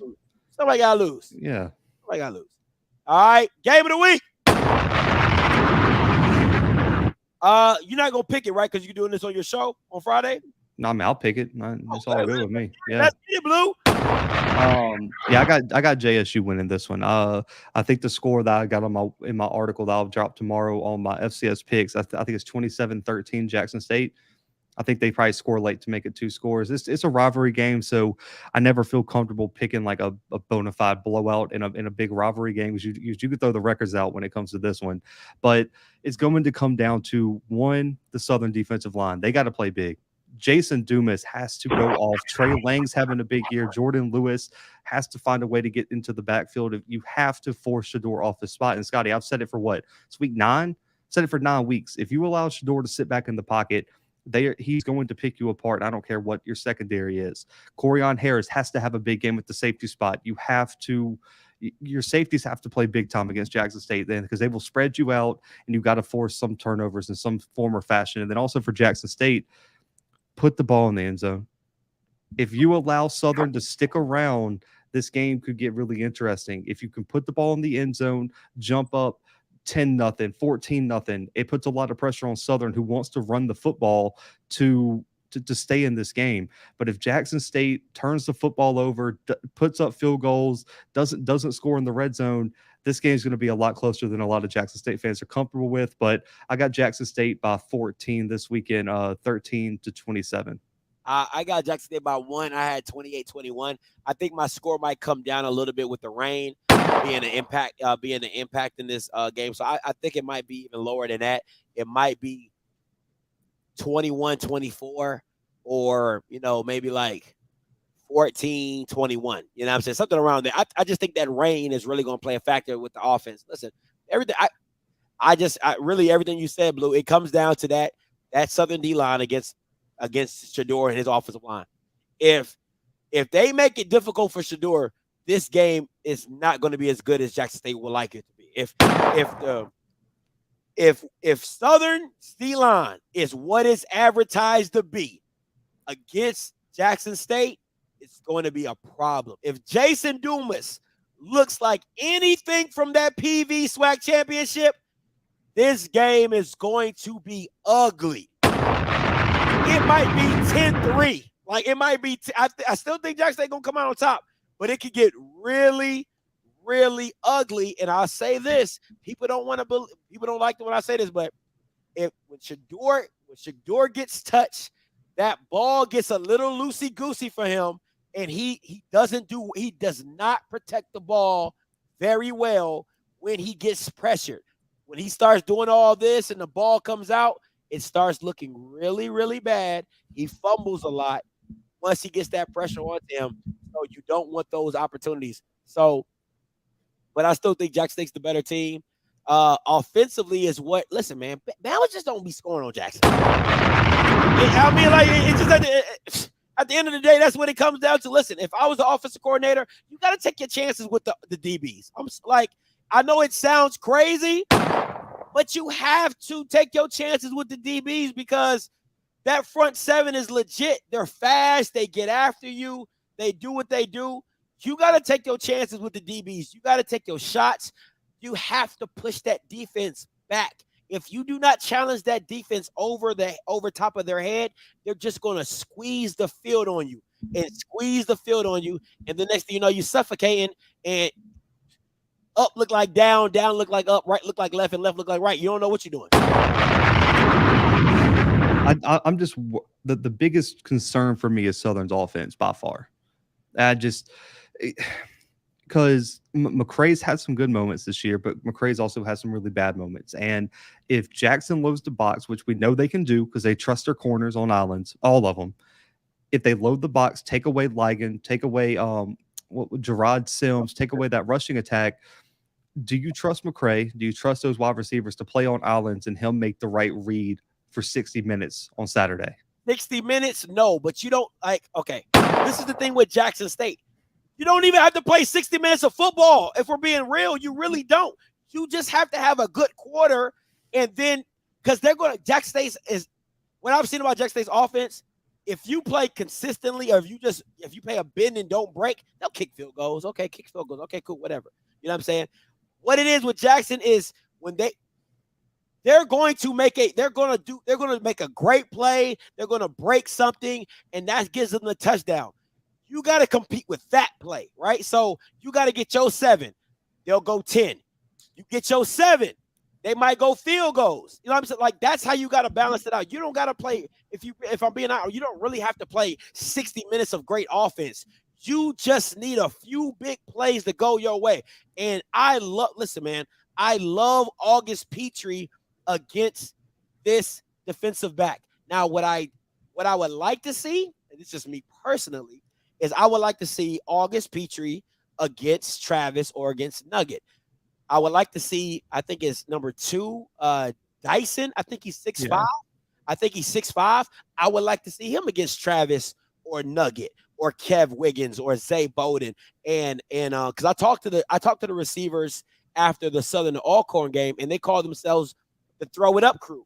That's what they call themselves. Hey, yo, we just want the opportunity. Throw it up. And listen, these guys track the ball really, really well in the air. And this is the key to this game. Are the refs going to be on Southern side? And I hate to do this because everybody be like, don't leave the ref. Listen, Jackson State plays a trail technique. Once you get by them, they're in trail technique. If I throw the ball up and I have to backtrack towards the ball and they run into me and they never look back, that's a pass interference play every single time. Now, will they get that away? They probably won't. So you got to be cognizant of that. But we'll see, man. I like August Petrie. Listen. I think Bashawn McCray, he throws a pretty decent D ball. I think he has his opportunities. Go watch some of his throws against other competitions in trail technique. He puts it on the money in deep ball situations. So I don't see why they can't make a couple plays. Yeah, and I'm hoping Dooley's a little bit aggressive. I think when you watch that Campbell game last week, the aggressiveness early, man, it really set the tone for Campbell, especially getting that first fourth down. I know they got stopped later in the drive, but you gotta trust your players. I think Taj Brown's another name a lot of people are overlooking on the defensive line. I think he has like 9.5 tackles for loss, 6.5 sacks across from Dumas and them. But man, for Jackson, it's just give Savion the ball when he needs the ball, man. And this is a money game for Tyler Brown, for what's the kid from ULM, Zach Bro, and then Evan Henry going up against Dumas in this defensive line. This is the type of film you send to scouts.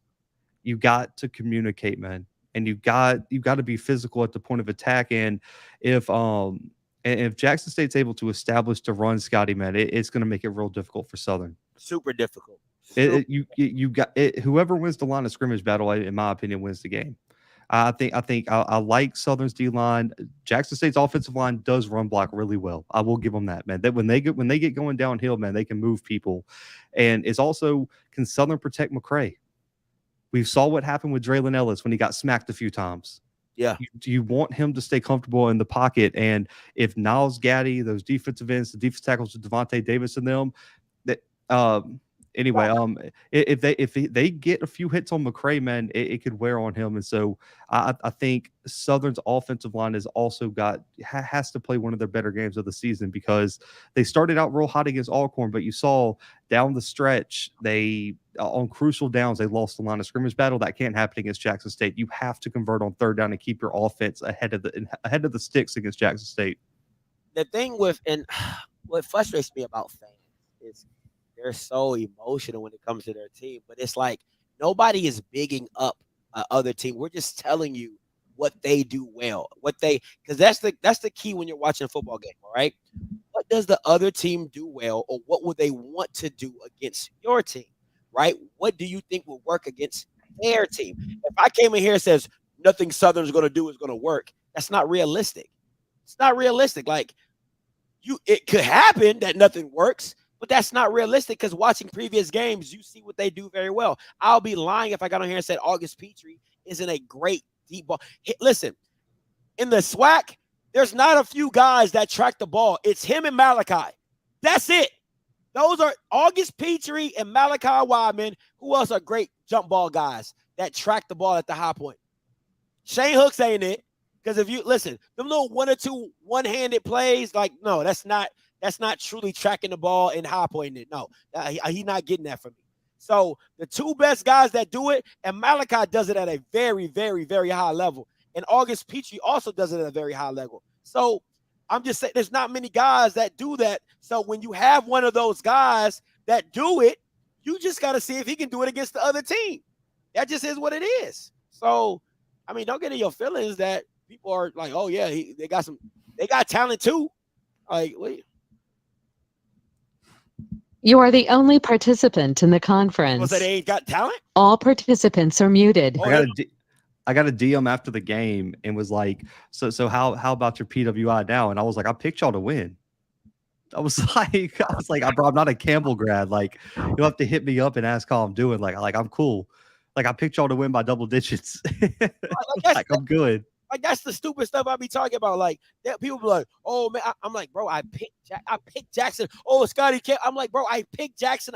I said it on the breakdown. I said the more I watched Campbell, the more I didn't like him. The more I watched the film, the more I'm like, this ain't gonna win. So I'm like, I don't understand what people be like. Who said Campbell was gonna win? Because I didn't pick him. You know what I'm saying? I still haven't picked Southern, but I would be lying if I said Southern didn't have playmakers, which they do.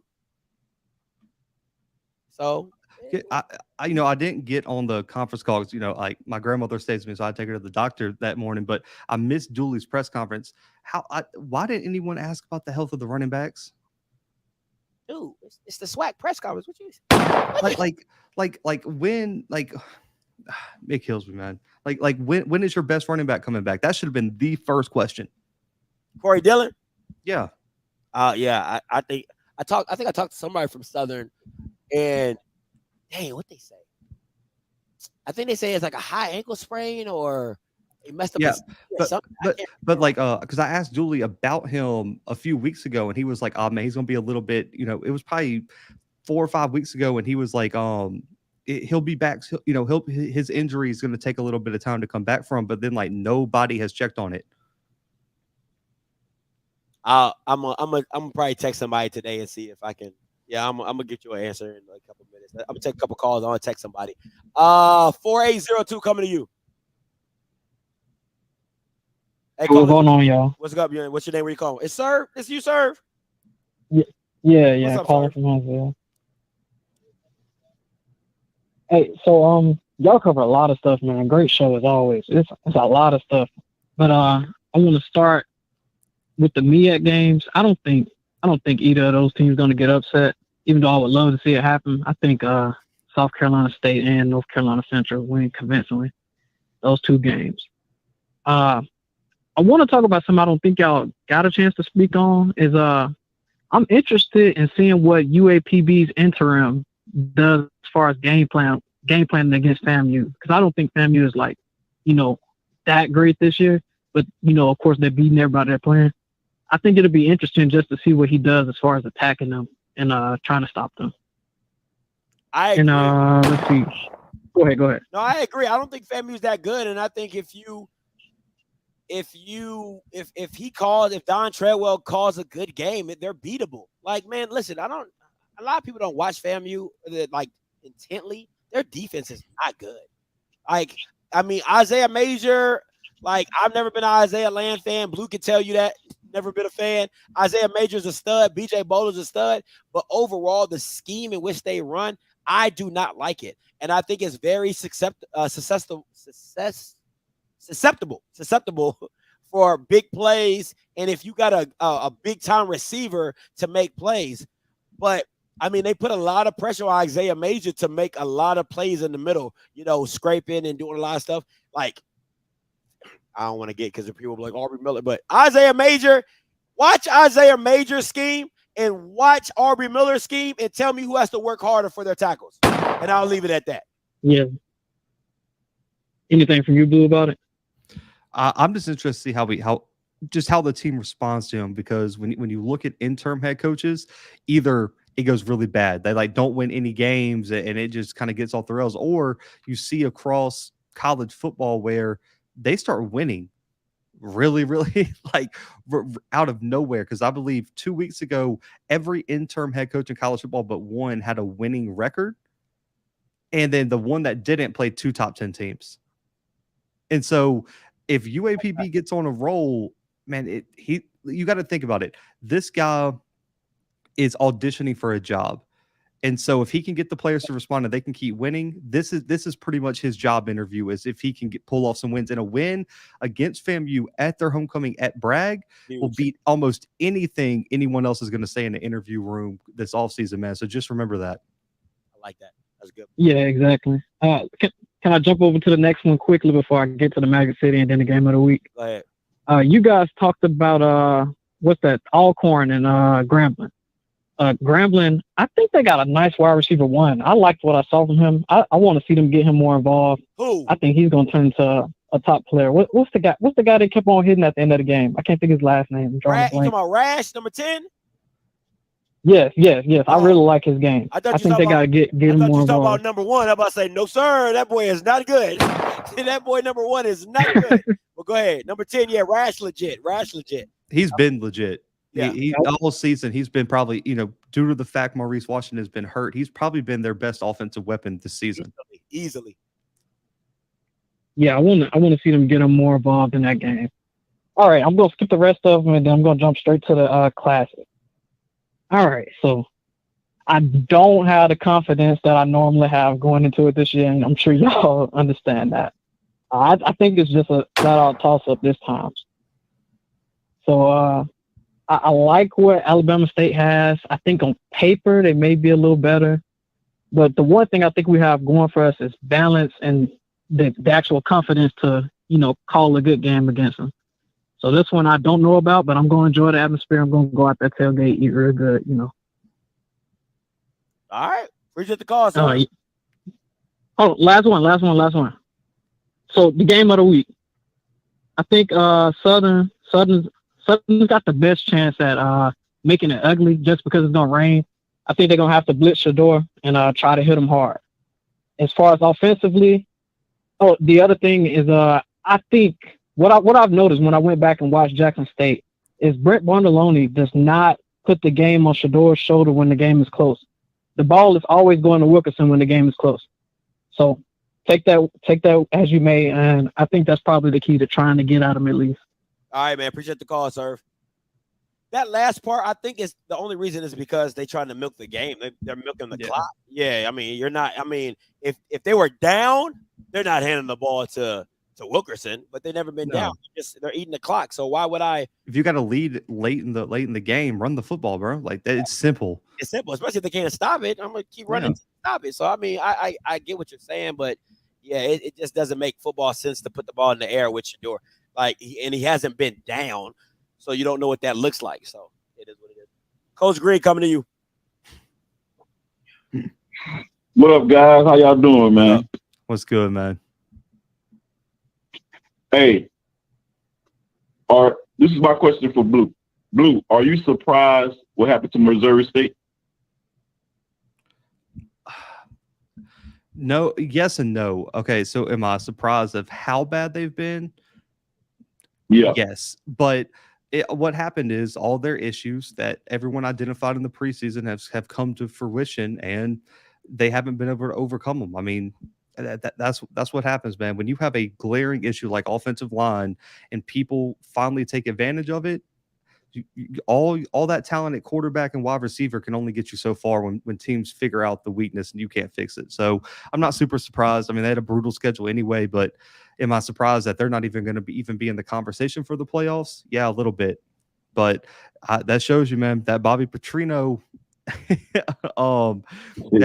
that Bobby Petrino history, bro, coming back to Hunnell, man, he's been really great at times, but also has really underwhelmed at certain seasons when he supposedly had all the talent in the world. And are you surprised by Texas A&M Commerce start? Jesus, dude, man, I appreciate you bringing them up, man, because I don't think, and I understand. Listen, it's a D2 team who just moved up to FBS this year, and in their first year in the Southland, they're leading the Southland right now, and they're only the fourth team in the history of FCS football to start 3-0 in conference play their first season. And man, they have a wide receiver, and I tweeted about him the other day. His name is Andrew Armstrong, bro, and it's so far in this season 43 catches, 820 yards, almost 20 yards per catch, and 12 receiving touchdowns right now for Texas A&M Commerce, man. They've been balling, and they also, Scotty, have like a freshman quarterback, Rodriguez, who just kind of emerged for them. They play Incarnate Word this weekend. If let me just say this: if they compete with Incarnate Word this weekend, man, watch out. I love their head coach. I got to talk to him at Media Day, and man, he's one of the coolest coaches I think I've talked to. His name's David Bailiff. I like Texas A&M Commerce moving forward, but they're not eligible for the postseason to win the conference for I think 4 years due to some of those dumb transitioning rules. But listen, great program. I'm glad they moved up, man, and they're balling out right now. Now, if I ask you about a prediction of a game, are you able to do predictions on them, or you ain't gonna do no predictions on just depends on the game. Weber State. Which one? Yeah, Weber State. Montana versus Weber State. I like Weber State in that one, man. I think Weber State's defense. Weber State's defense is going to be the X factor. In Montana, man, it's just been a brutal stretch. They lost to Idaho last week. They lost the overtime game to Sac State on the road at that late game that was on ESPN2. I just trust Weber State's defense to make it really tough on Lucas Johnson, and that run game's going to get taken away. I like Weber State in that one. Okay. Now to my boy Scotty. Scotty. I like both of y'all top 10. Y'all, the quarterbacks y'all picked for y'all was it top 10, top 5? Top 5. Top 5. I like the quarterbacks y'all picked. Now, I just don't know much about Hamilton, who you have in there. Now, this is my question to you, Scotty, as far as your bubble, because I know you ain't mentioning. What about Conley from BPV? Do you put him in the bubble? I'm not a big Conley fan, so that's a thing for me. I think he's more of an athlete than a quarterback. How you feel about him, Blue? He fits the system they run, but I need to see more out of him in terms of being a technical passer before I put him in my top 5. Okay. Now, to my boys, them Southern boys. Mike Reed, y'all sit there, y'all out here scheming. Not trying to let us get in the game. Y'all out here scheming. I understand. Yeah, that's okay. They foul for that. So y'all ain't gonna let 22,000 in. They foul for that. I ain't gonna. But yeah, that's okay. We gonna get 19,000 in unison, saying "Go Jazz, go," and we gonna walk out there after beating y'all ass 21-28. That's my prediction right there. All right, Coach Green, appreciate the call. Let me ask you, Blue. Does Auburn do that to Alabama? No. Wait, like, are you talking about the Ticketmaster StubHub thing? No. Now, what will happen, though, is so each school, I don't know if it's like this at the FCS level, at the FBS level, when you go on the road, each school is designated a certain allotment of tickets that they sell through the university. May or may not adjust that number for some games, and also there's no rule on where that allotment has to be. That's why you see like the bands and stuff like up in like the upper deck. It's like, yeah, you could come, but you're gonna be, you're gonna get sunburned from the lights at the end of the night. Like that, it's little things like that. But I've never seen a school say you can't buy like secondhand tickets because how it works, Scotty, is that's how a lot of season ticket holders and people sell their tickets. Like, because the StubHub with the resale market is like if you've already bought a ticket through JSU, Southern, wherever, you can resell it on StubHub, Ticketmaster. I mean, and it's not dumb third party sites like StubHub and Ticketmaster are like partnered with legit universities. It's not like if you buy it off of like a black market site, like, yeah, you get what you deserve. But like if it's a valid secondhand ticket site, it's fine. Like, come on, man, that's a little wild. But hey, do what you want to do, man. Hey, it's your home game.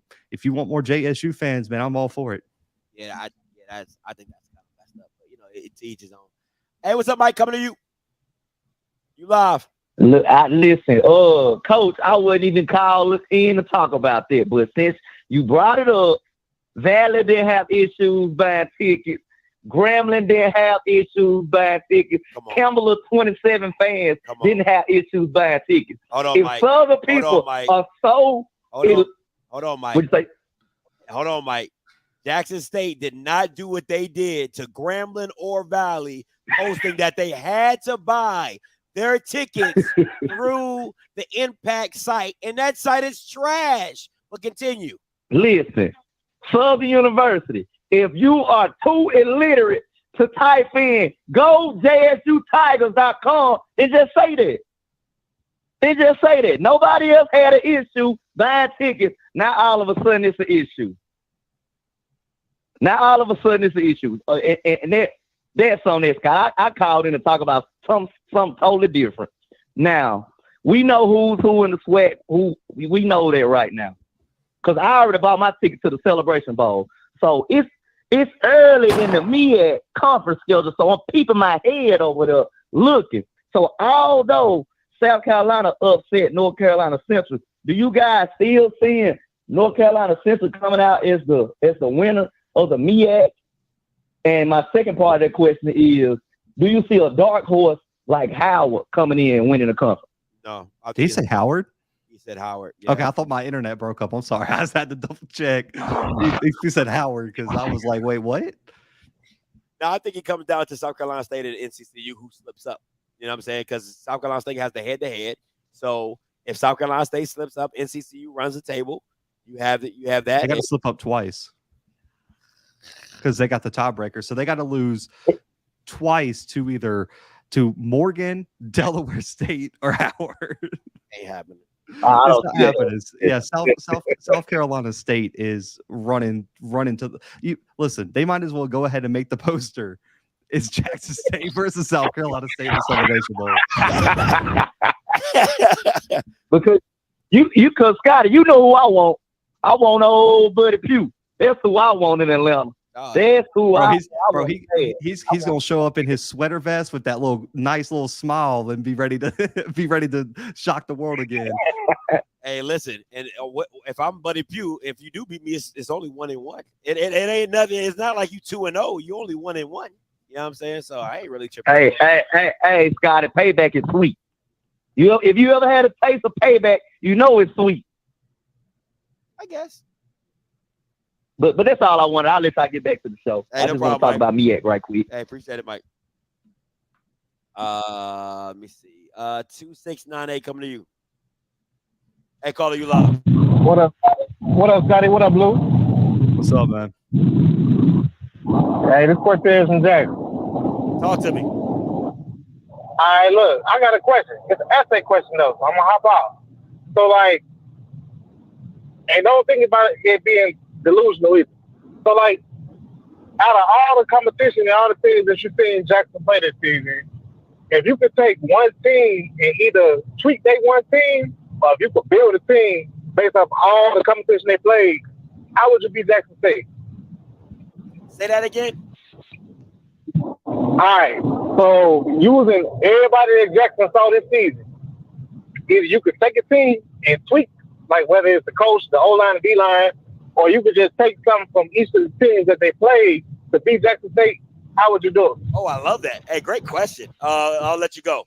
Hey, that's a damn good question. So we got to build a team to compete with Jackson State from the teams that they've played. I'm taking Campbell's O-line off the rip. That ain't even a question for me. I'm taking Campbell's O-line. What you got, Blue? For starting with O-line, yeah, I'll go with Campbell. Quarterback. Ooh. Can I draft Lindsey Scott?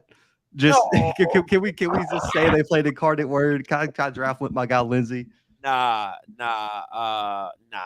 Hey, Bishop, I listen, I don't care. I put your ass in timeout. I don't want to see FTP over and over and over and over and over in the chat. Shut that shit down. Like, I blocked your ass. Like, yeah. I was confused, bro. Like, they were freaking out over my chat, like Blue's blocking people. I was like, I don't think I put like, your ass in timeout. I don't want to see no FTP over and over and over and over again. I'll block your ass too if I had to. Set your shit up, Pastor Troy. Come on, man. Stop. Quarterback's tough because like all the quarterbacks have not looked very good all season long. Because if you're really gonna pick a quarterback, there's only three options. It's either got to be Musa, Draylon Ellis, or Hodge. Like that's your only three choices. I gotta go with Draylon. I think so too. Because if Draylon had a solid offensive line, like I think his skill set would translate the best. Yeah, I agree. I gotta go Draylon. Running back wise, Tennessee State. Give me Starling. Man, he did it. I go with Maurice. I go with Maurice. What? Just so he could play, so he can carry the ball 4.5 times. All right, I'm gonna take Sterling. I'll take Sterling. But man, I'm telling you, like, man, Maurice special though. Maurice is special though. When he's there, he's special. Wide receivers. I'll take Fam. I'm picky. I'm picking and choosing. I'm taking X. I'm taking Petrie, and I'm taking the tight end / Campbell guy because he can play wide receiver. Julian. I'm taking him, and I need one more.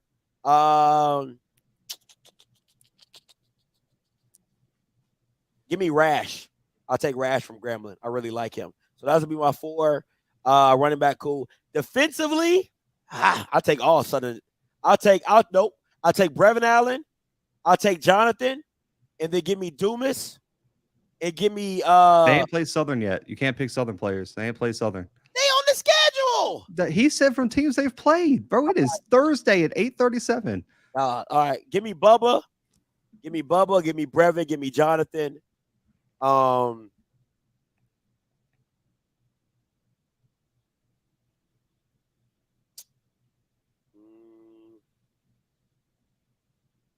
to think of a big boy.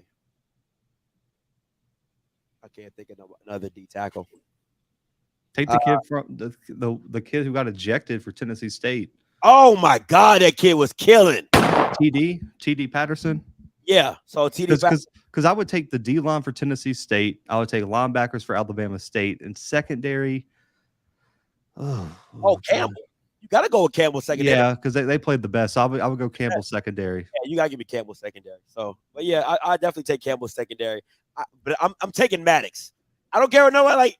Give me Maddox. All right, give me Maddox. I'll take Campbell secondary, but give me Maddox. But no, that's a damn good question. But let me tell you, this is how. If I was an offensive coordinator, right, and I had a decent O-line, not a perfect O-line, but a decent O-line, I'm moving the pocket, right? So I'm rolling the pocket. I'm probably going to have my running back. I wish I had a board, I would draw it. I would have my running back on the same side that I'm rolling on. Why? To chip that D in to make sure I can hook it and get the time that I need. All right. Yeah, not a damn person. Ronnie Thomas, maybe. Not over everybody else. Nah, I like Ronnie, but not over everybody else. Yeah. I would hook him to get the pocket moving so you get it. A lot of screens. Like Tennessee State did it really well. The middle screen, running back screen. You got to do a lot of screens with Jackson to keep them thinking. And I'm cutting Bamas. Listen, man. I'm cutting Bamas. I'm chipping Bamas and I'm cutting Bamas. Like, they ain't going to know what's happening. They don't know if they're going to get cut. They don't know if they're going to get chipped. I'm laying Bamas out. And then I'm throwing the ball deep, man. I'm taking my chances down the field. So you got to get coaches. I still take DT. I love DT. I love DT's offense. Did they play DT? Oh, no, they haven't. Give me head coach Mike Minter easily. That's off the rip. Yeah, you like his energy.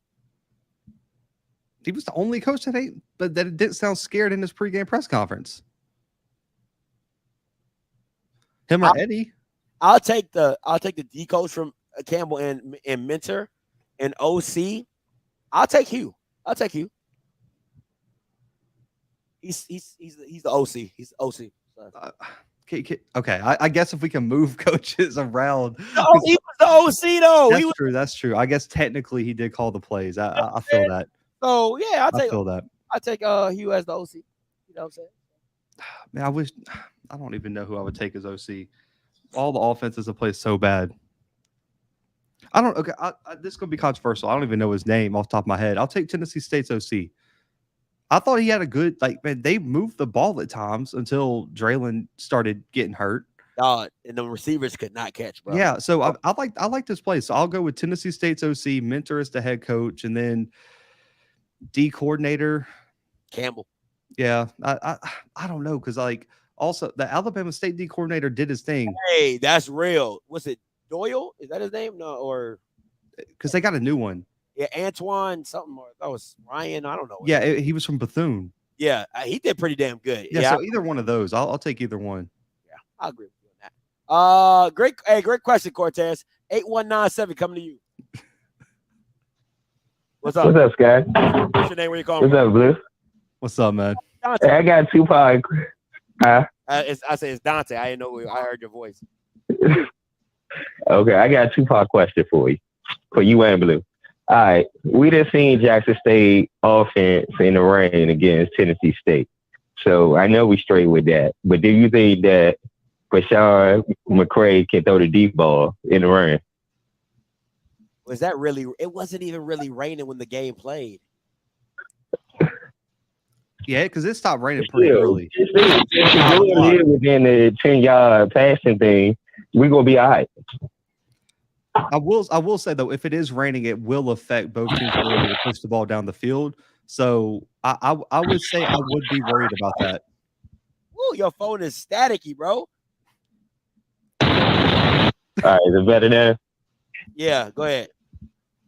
Okay. So now answer that question, and I'm gonna give you my second one. I mean, I don't know because Shador didn't play in the rain. He didn't play. It wasn't I'm raining. saying. All right. So do you think that McCray can throw the D ball in the rain? I don't think a lot of quarterbacks can throw the D ball in the rain. Okay. And my second question is, how much do you think they're going to show being that they might play in the SWAC championship? I think they'll listen. I'm not thinking like that. If I'm a coach, I'm giving you all everything I got. Win or because to me, win or lose, I can't think about the SWAC championship. I just gotta win this game. So I don't really care about what you see and what you won't see. Yeah, you got to win. You can't say like, "Oh, we got a hot stuff just in case we see them again." Like you have to, because if they lose this game, it impacts their ability to win the division because PV might be there. So you got to go all out. You got to win. Yeah. Hey, sorry, Dante. I had to let you go. Your jank sounded like you was eating a bag of chips in the phone. Bro, it sounded like he was on a plane. He kept opening the window like everything. That jank is bad. But yeah, like if I'm a coach, I can't think about the SWAC championship. I gotta win. I gotta win right now. I'll put listen. If I'm a good coach, I play my game, right? If I lose and we see you again, I go back to the tape and I see what didn't work and what did work, and we work through those kinks. That's what great coaches do. You know what I'm saying? So it goes both ways. If Jackson State wins this game and they beat Southern, they see each other again, well, Jackson State's gonna be like, all right, this is what we did well. This is where they capitalize. How do we change up on that? So it goes both ways. So I can't agree with you on that one. 3168, then JB coming to you. Hey, caller, you live. What's up with us, Scotty? What's up? I got a question. I got two questions. Okay, the first question is Jason Dumas, okay, let me put it like this. Do you think Jason Dumas playing better this year than he did last year? I don't think so. Yeah, because I was just sitting there and I was just talking about the last call, and I was like, he really ain't just been no factor this year like how he was last year. I think, but I understand. But let me ask you this. What do you expect? What, like, when you say a factor, what are you trying to say? Like, what do you want to see from? Okay, like how Jason Dumas was, like how aggressive he was, like especially like when Jackson State played PV in the SWAC championship, how dominant he was. Do you think he's dominant this year than how he was last year? I mean, that's one game. So can he give you that in one game? Absolutely. If you're asking that, has he been there for the season? No, because he's been hurt most of the season. Okay. Now, I'm a Jackson State fan. Now, Scott, I'm gonna ask you this question. Did Tony Gray not stop Isaiah Land last year? Did Tony Gray not stop? Didn't he shut him down last year? Didn't he have how many sacks he had? Like one, or did he even have a sack last year? I believe he had a sack last year. Hang on. My question is, did Tony Gray play offensive tackle in that game? Yeah, he was facing Isaiah Land last year. Tony Gray was. Last year, Blue. Not okay, this year. so no. I was just wondering because they moved Tony Gray to guard and they played him in like multiple different spots. So I didn't know if that was one of the games he played guard at last year, because Tony Gray played guard a lot last year. Right, I know it, but I know like with that first game, he played outside. He was a tackle because he was going up against Isaiah Land. Okay, so Scotty, did we not just stop number 9 for Campbell? Didn't we just not? He was hurt. Shut him down. He didn't even play the whole game. You said what? Brevin didn't play the whole game. He got hurt. What are you talking about? I'm talking about the times that he was in there before he got hurt. When he get shut down? When is he supposed to get a sack every time he rushes the quarterback, bro? James Houston didn't even do that shit. What are you talking about? I'm saying, but did he do anything? Did he do anything? Like how dominant he was leading into this game? Did he do anything? He did, because when they was a 3-down lineman and Brevin was playing, you couldn't run the ball for shit. So, and that's on facts. That's wax. So I don't know what you're talking about. You can go watch the film for that. They went 3-down lineman. You couldn't run the ball for shit. So what are we talking about right now? I'm talking about as far as in his pass rush. Did he do anything? Changing the game. You keep changing the variable. Oh, did he do anything? I mean, pass rush. What point are you trying to make? I told you he stopped you in the run game when they went 3 down linemen. He stopped you. He didn't play for the whole game. He got hurt. So what are you asking? Get to the point. And I'm not an Isaiah Land fan. I've never been. Blue can tell you. I've never been a fan. Right. I never said you was a fan. No, I was just saying. Why are you asking me about Isaiah Land? Because I was just I'm asking you this so I can ask you this question that I'm finna ask you. Because I remember when Jack State played FAMU just this year, you were sitting there saying that Tony Gray stopped. He did great against Isaiah Land. That's what I'm saying. So let me see. So this is what I'm saying. And Tony Gray don't even play left tackle for y'all. So what does it matter? Get to your damn question.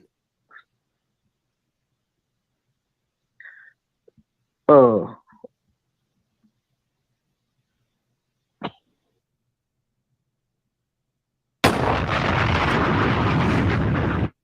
is dumb. Bama's is dumb. And listen, bro, I hope you didn't get a grief from Jackson State, because that had to be the worst soliloquy of my life.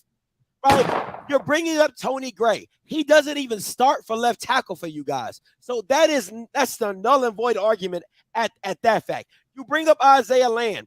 You're not even playing Isaiah Land. I've never been a fan of Isaiah Land. I said from the jump, Isaiah Land he's not that guy. He has no moves. I said he got 5 of his sacks against South Carolina State. They were all motor sacks. So I have never been a fan of Isaiah Land. I think he has a great talent, but I don't think he's a great DN. It is what it is. So what was he trying to say? I do not know. Oh my gosh. JB, coming to you. Hey, caller, you live. Gentlemen, before I make my questions and my points, good show so far. I just got on a few minutes ago, and I want to say a quick silent prayer for you and Blue for the foolishness y'all have to deal with again tonight. I thought that this stuff would have been over by now, but apparently it's still happening. And is there a way that we could actually piss test the people actually calling this show before this actually happened? Bro, because this is really starting to get on my damn nerves too. Listen, bro. Some of y'all be in these comments acting like y'all freaking Todd McShay, and then you call in and sound how stupid y'all sound. Because you can't put sentences, you can't put words, and you can't articulate your thoughts. That's why half of y'all stay in the comments anyway, because you can't articulate what you want to say. So I get it, but don't call in with some stupid stuff like that. Talk about about Isaiah Land. Sound like Rocky on drugs. Miss me with that. But go ahead. I mean, actually, I kind of got stuck when that one guy in the chat that blew us to your face when that happened or whatnot, when that guy said Montana State is overrated. I'm still trying to figure that one out. But I'm going to leave that one alone for right now. A couple questions. I'm not sure, Blue, if you follow D2 or not, but I think Virginia Unit's top 1 or 2 or 3 in the country. How far do you see them going in the postseason this year? You don't follow D2. Second question. Yeah. Okay. Yeah. That's a Scotty question. Scotty's probably watching more D2 football. I have heard. Listen, some people have hit me up and told me that I need to go watch. Running back. Yeah. They got apparently they got an NFL running back, so I need to go watch some film on them. But I'll go check out some film, man. I'll kind of let you know. But if they're ranked as high as everyone says, and they got all the talent everyone's been telling me.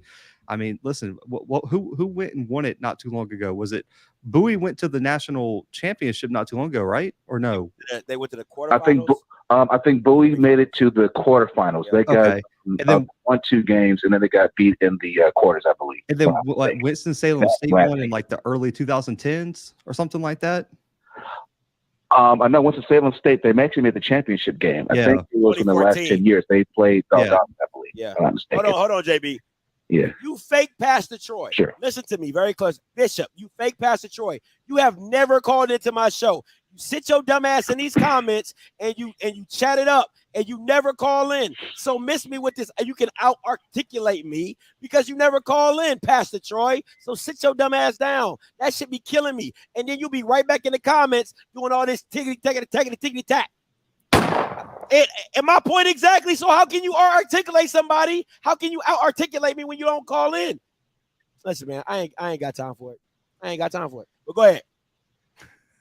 All right. Once again, and I did call in kind of late, so forgive me if you already covered this. But did you talk about the Fordham Holy Cross game yet? This weekend coming up, and if not, who's going to win that game? You think? I'll talk about that one tomorrow, man. That'll be one of the main games I'll talk about in my FCS preview tomorrow night, man. So tune into that, and I got my prediction coming out in my article in the morning. Wonderful. And the last question is, how many FCS players need to get drafted this year?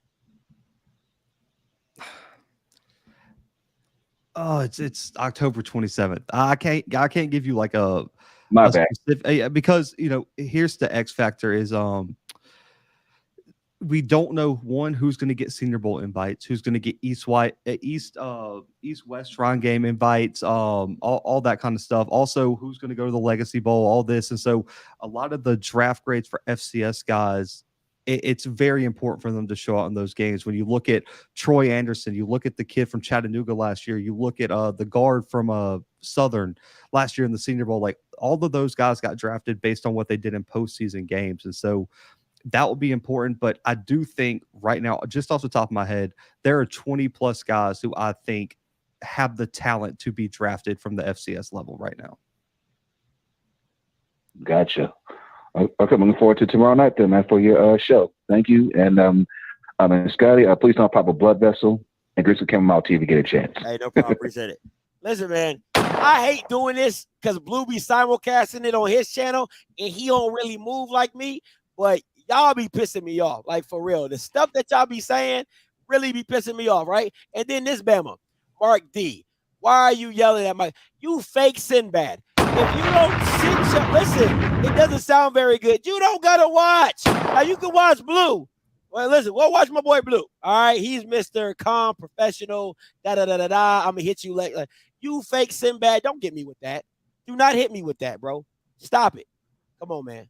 Listen. If you ain't new to this, stop playing with me. 8386 coming to you. Hey, caller, you live. Scotty. You a true Scorpio, my brother. I'm gonna tell you that. Say, bro. I'm a Scorpio to my heart, so I understand your passion, and I know when you get lit, you get lit. And this is alcohol free. Future. I'm sorry, Scott. This natural. This is alcohol free. I don't drink. I don't smoke. This all natural. So it's. I do this. I'm the same way, Scott.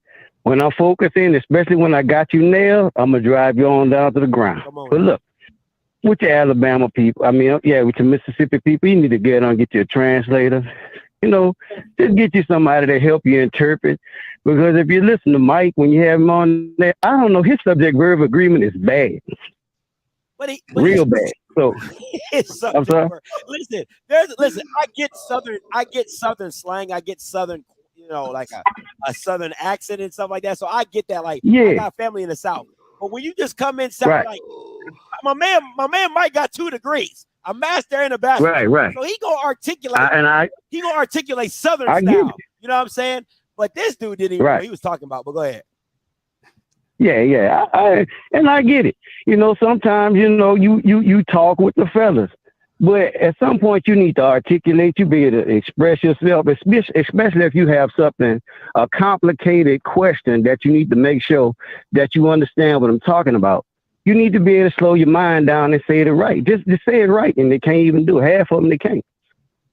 They just can't do it. So I'm just saying, maybe FYI, you can just get on and get yourself a couple of translators, some Mississippi translators, so we can understand what the hell these people be talking about. But they sound like they're eating gumbo or whatever the hell going on. And hell, I just stopped listening because I don't know what they're saying. But that's my little time. That's all I wanted to say. Y'all fellas have a good night. All right, that's it, bro. We're hosting a whole college football podcast, bro. We're talking about subject verb agreement right now. Listen, that's what happens when you partner with Off-Script. My bad, Blue. Because I'm not on his side. Because listen, bro, I was in a whole neuroscience PhD program, and I mess it up sometimes because I'm from Mobile, Alabama. It's the way we talk down here, man. And listen, I hate it. He said I hate it. 0527 coming to you. Hey, caller, you live. Hey, what's going on? All right, what's going on, guys? All right, this is EA, man, calling FAMU grad.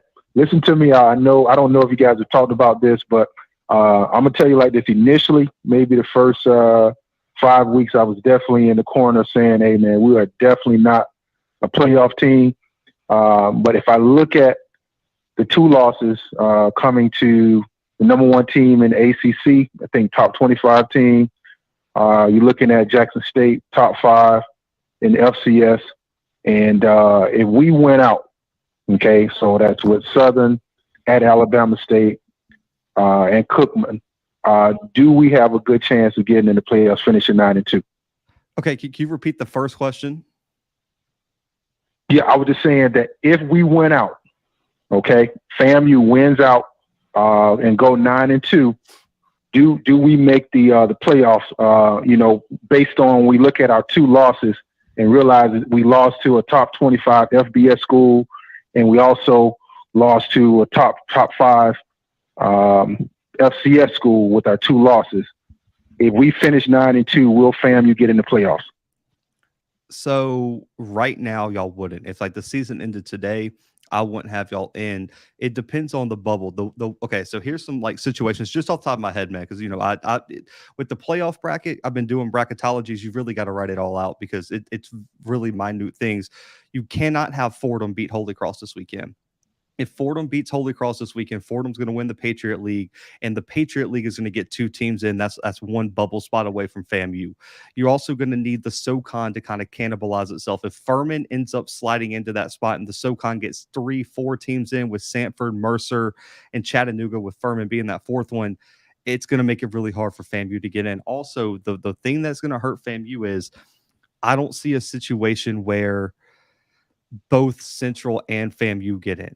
And so it's going to be interesting to see how they compare those two resumes, especially with the fact that Central is going to have a top 25 win over New Hampshire. And if New Hampshire's in the playoffs, it's going to be really tough for FAMU to have that argument over Central. And then one other thing, just off the top of my head. I don't mean to cut you off, but we beat South Carolina State, who beat Central. We beat South Carolina at South Carolina State. I feel you, but also they got the win over New Hampshire trumps that because they won on the road against New Hampshire by double digits. So it kind of like balances it out. And then also the other thing y'all can't have happen. I know this is going to sound crazy because we just came off a week where everyone was dragging people who weren't rooting for HBCUs. You're gonna need Tennessee. You're gonna have to pray that Tennessee State doesn't win the OVC. You better hope Tennessee State goes 0-2 the next 2 weeks. Because if they win the OVC, if Tennessee State wins the OVC, they snatch the auto bid. UT Martin and SEMO are both going to get going to get at large bids. Okay. And so the OVC is going to have 3 teams get in, and that's going to take away that's going to take away one of your potential at large bids. I think right now FAMU would be on the bubble, but man, you're just going to need chaos, just like last year. Like last year, y'all had Mercer lose late. You had a few other teams that collapsed down the stretch. That's what's going to have to happen for FAMU to get in. Okay. All right, man. All right. Fine. Thank you, Blue. Because if you weren't on here, I'd have hung up. 0685, because it's a no for me. 0685 coming to you. Hey, calling you live. Hey, what's up, Scotty? What's up, Blue? How y'all doing? What's up? What's good, man? Hey, Scotty, I just want to say I heard you got engaged this past week, so, happy to see that, man. Black love, for sure. Thank you, sir. I appreciate it. Oh, yeah, as far as my question, I got one for you, and I got one for Blue as well. So, Scotty, as far as Andrew Body, if you can put him on a different team in the SWAC to compete with Jackson State, who would it be? That's a good question. My top choice would be Southern, and then my second choice would actually be A&M. I think I know. I really like DT as an offensive coordinator. Compete with Jackson. My fault. My bad. Okay, because I got to do the totality of the team. So it would really only be Southern because I think they have the best defense next to Alabama State. I don't know about their offensive coordinator. He's a little iffy for me.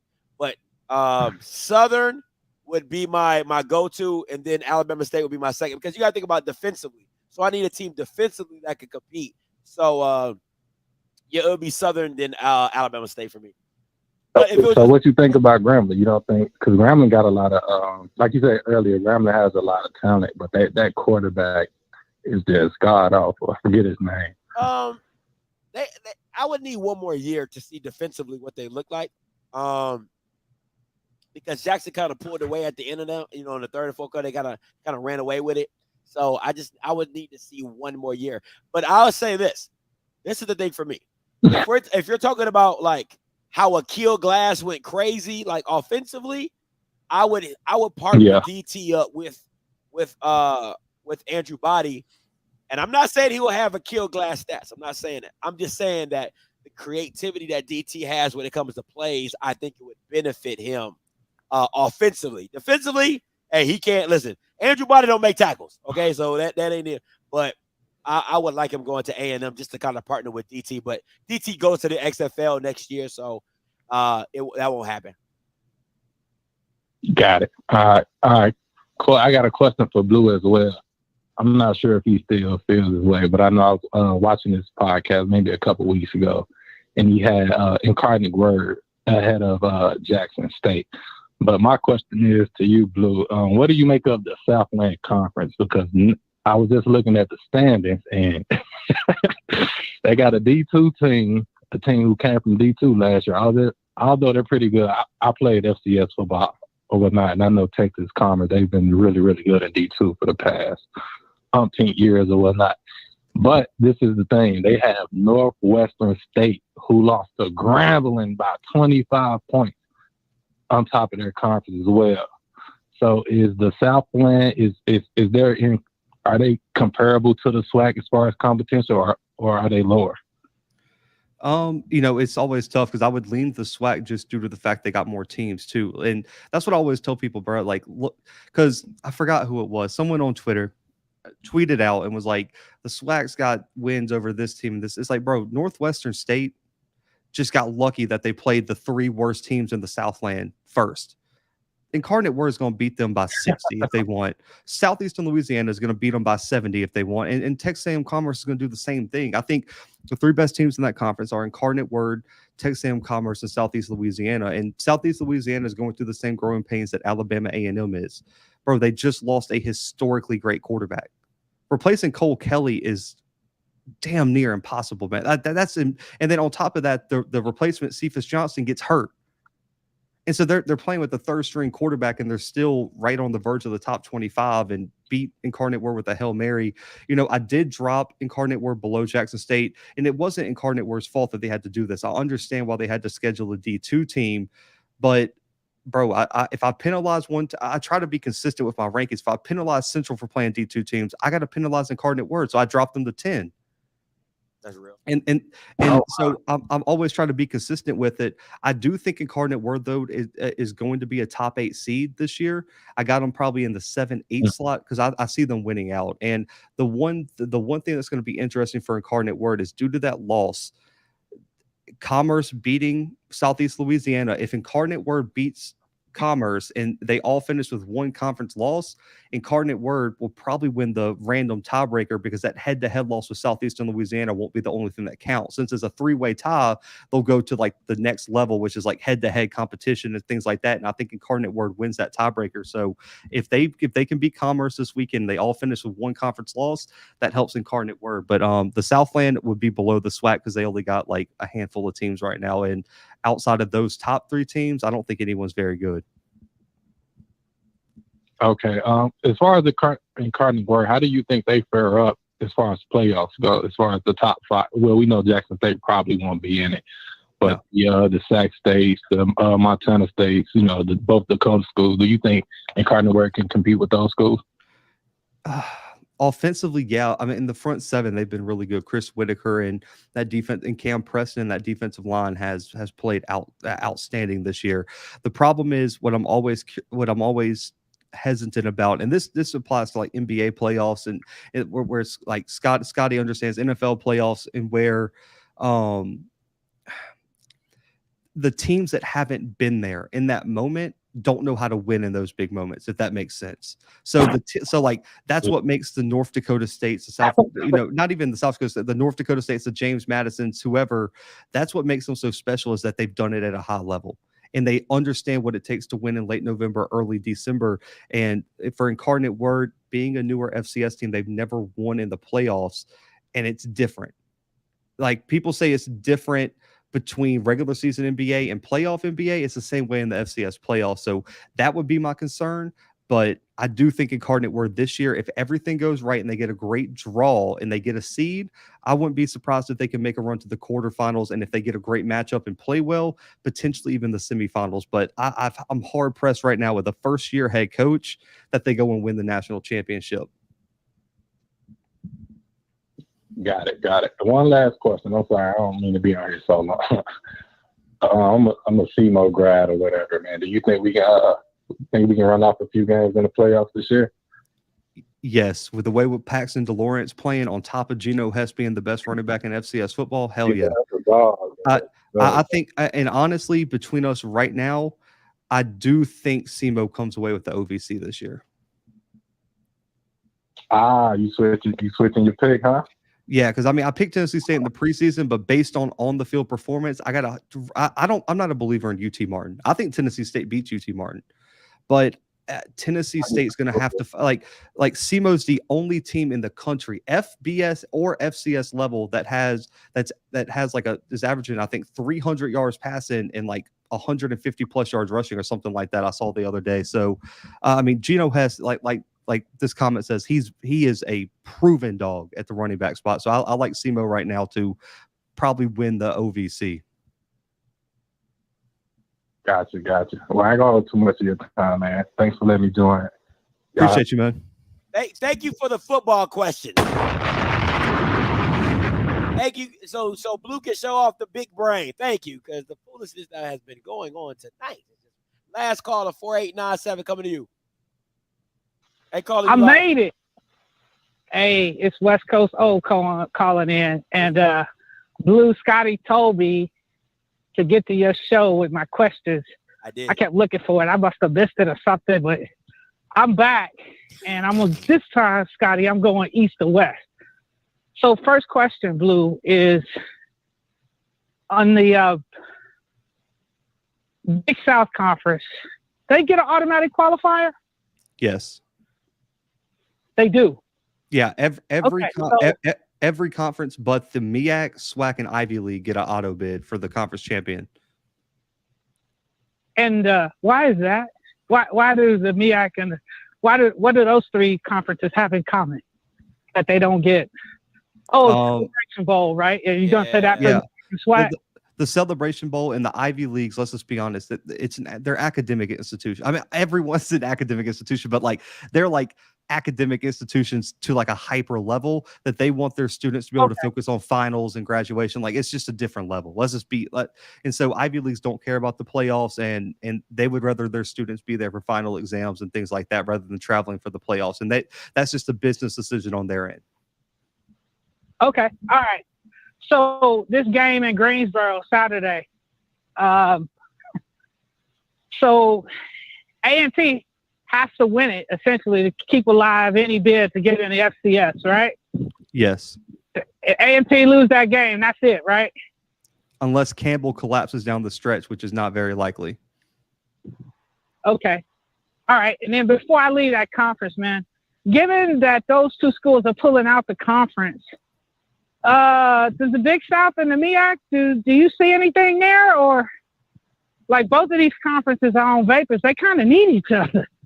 I'm thinking, am I wrong about that? Not necessarily, but I just can't see it, man. Based on what I've been told, I think they're going to want to keep HBCU conferences HBCU. I think a merger with the ASUN potentially would be a lot more likely, especially with Jacksonville State and Kennesaw State going to the CUSA after the season. So I think a Big South ASUN merger would be much more likely than a MEAC or MEAC Big South merger. So basically, the MEAC conference is essentially, like, I don't see how they can keep going at this rate, but that's another conversation. So then my next question, when you look at the number of HBCUs right now, I just heard you walk through the scenario. That other caller he hit a lot of stuff that I wanted, but I got Central or State, they're not going to get in. You got FAMU sitting out there. Like, is there a scenario other than auto qualifier where an HBCU gets in? I mean, well, me and Scotty talked earlier that I do think I do think Central potentially could slide in. I mean, there's still a scenario, there's still a path for FAMU if all the chaos breaks out. But in terms of A&T and Tennessee State, they don't have the resume to get in, and especially with Tennessee State losing to Lane, which is a D2 program, if they don't win the OVC and get the auto bid, there's no chance they get an at-large bid. So FAMU and Central will be your two best options in that regard. I got you. Final question then. So, like, from a conference perspective, like, I think it's been a decent year, but it's frustrating to have a conversation we just had that, you know, there's only going to be potentially one squad to get in from HBCU land. So just kind of, what do you think the biggest thing that has to happen for the conferences to kind of get these schools into a better situation where, you know, we can essentially, there's multiple pathways. You got the Celebration Bowl payout, I get that. But like, it just seems like the FCS playoffs, I don't understand. I have a problem with it at Division I level. Like, okay, we going 5 schools deep in a conference in the playoffs. That I don't get it. Like, you got 4 losses for a reason, and 2 lost teams are sitting on the sideline. So I'm just curious from your perspective, you know, what do you think needs to occur? Just what's the next step for us to get multiple schools pathwayed into the FCS? Well, listen, man, I appreciate your call, man. I get what you're saying, but the reason there's not multiple pathways is because you take away what, Scotty, 95% of your opportunity, because the MEAC and SWAC pretty much don't care about it. You have to pretty much lose to find a way potentially in. And also, I mean, with A&T and Tennessee State, you can't lose to a D2 team. You can't lose to Lane at home if you want to get a large bid. And for A&T, you got to win those out of conference. You can't go out there and lose 43-3 to North Dakota State, and one of the worst teams North Dakota State's probably had in 5-6 years.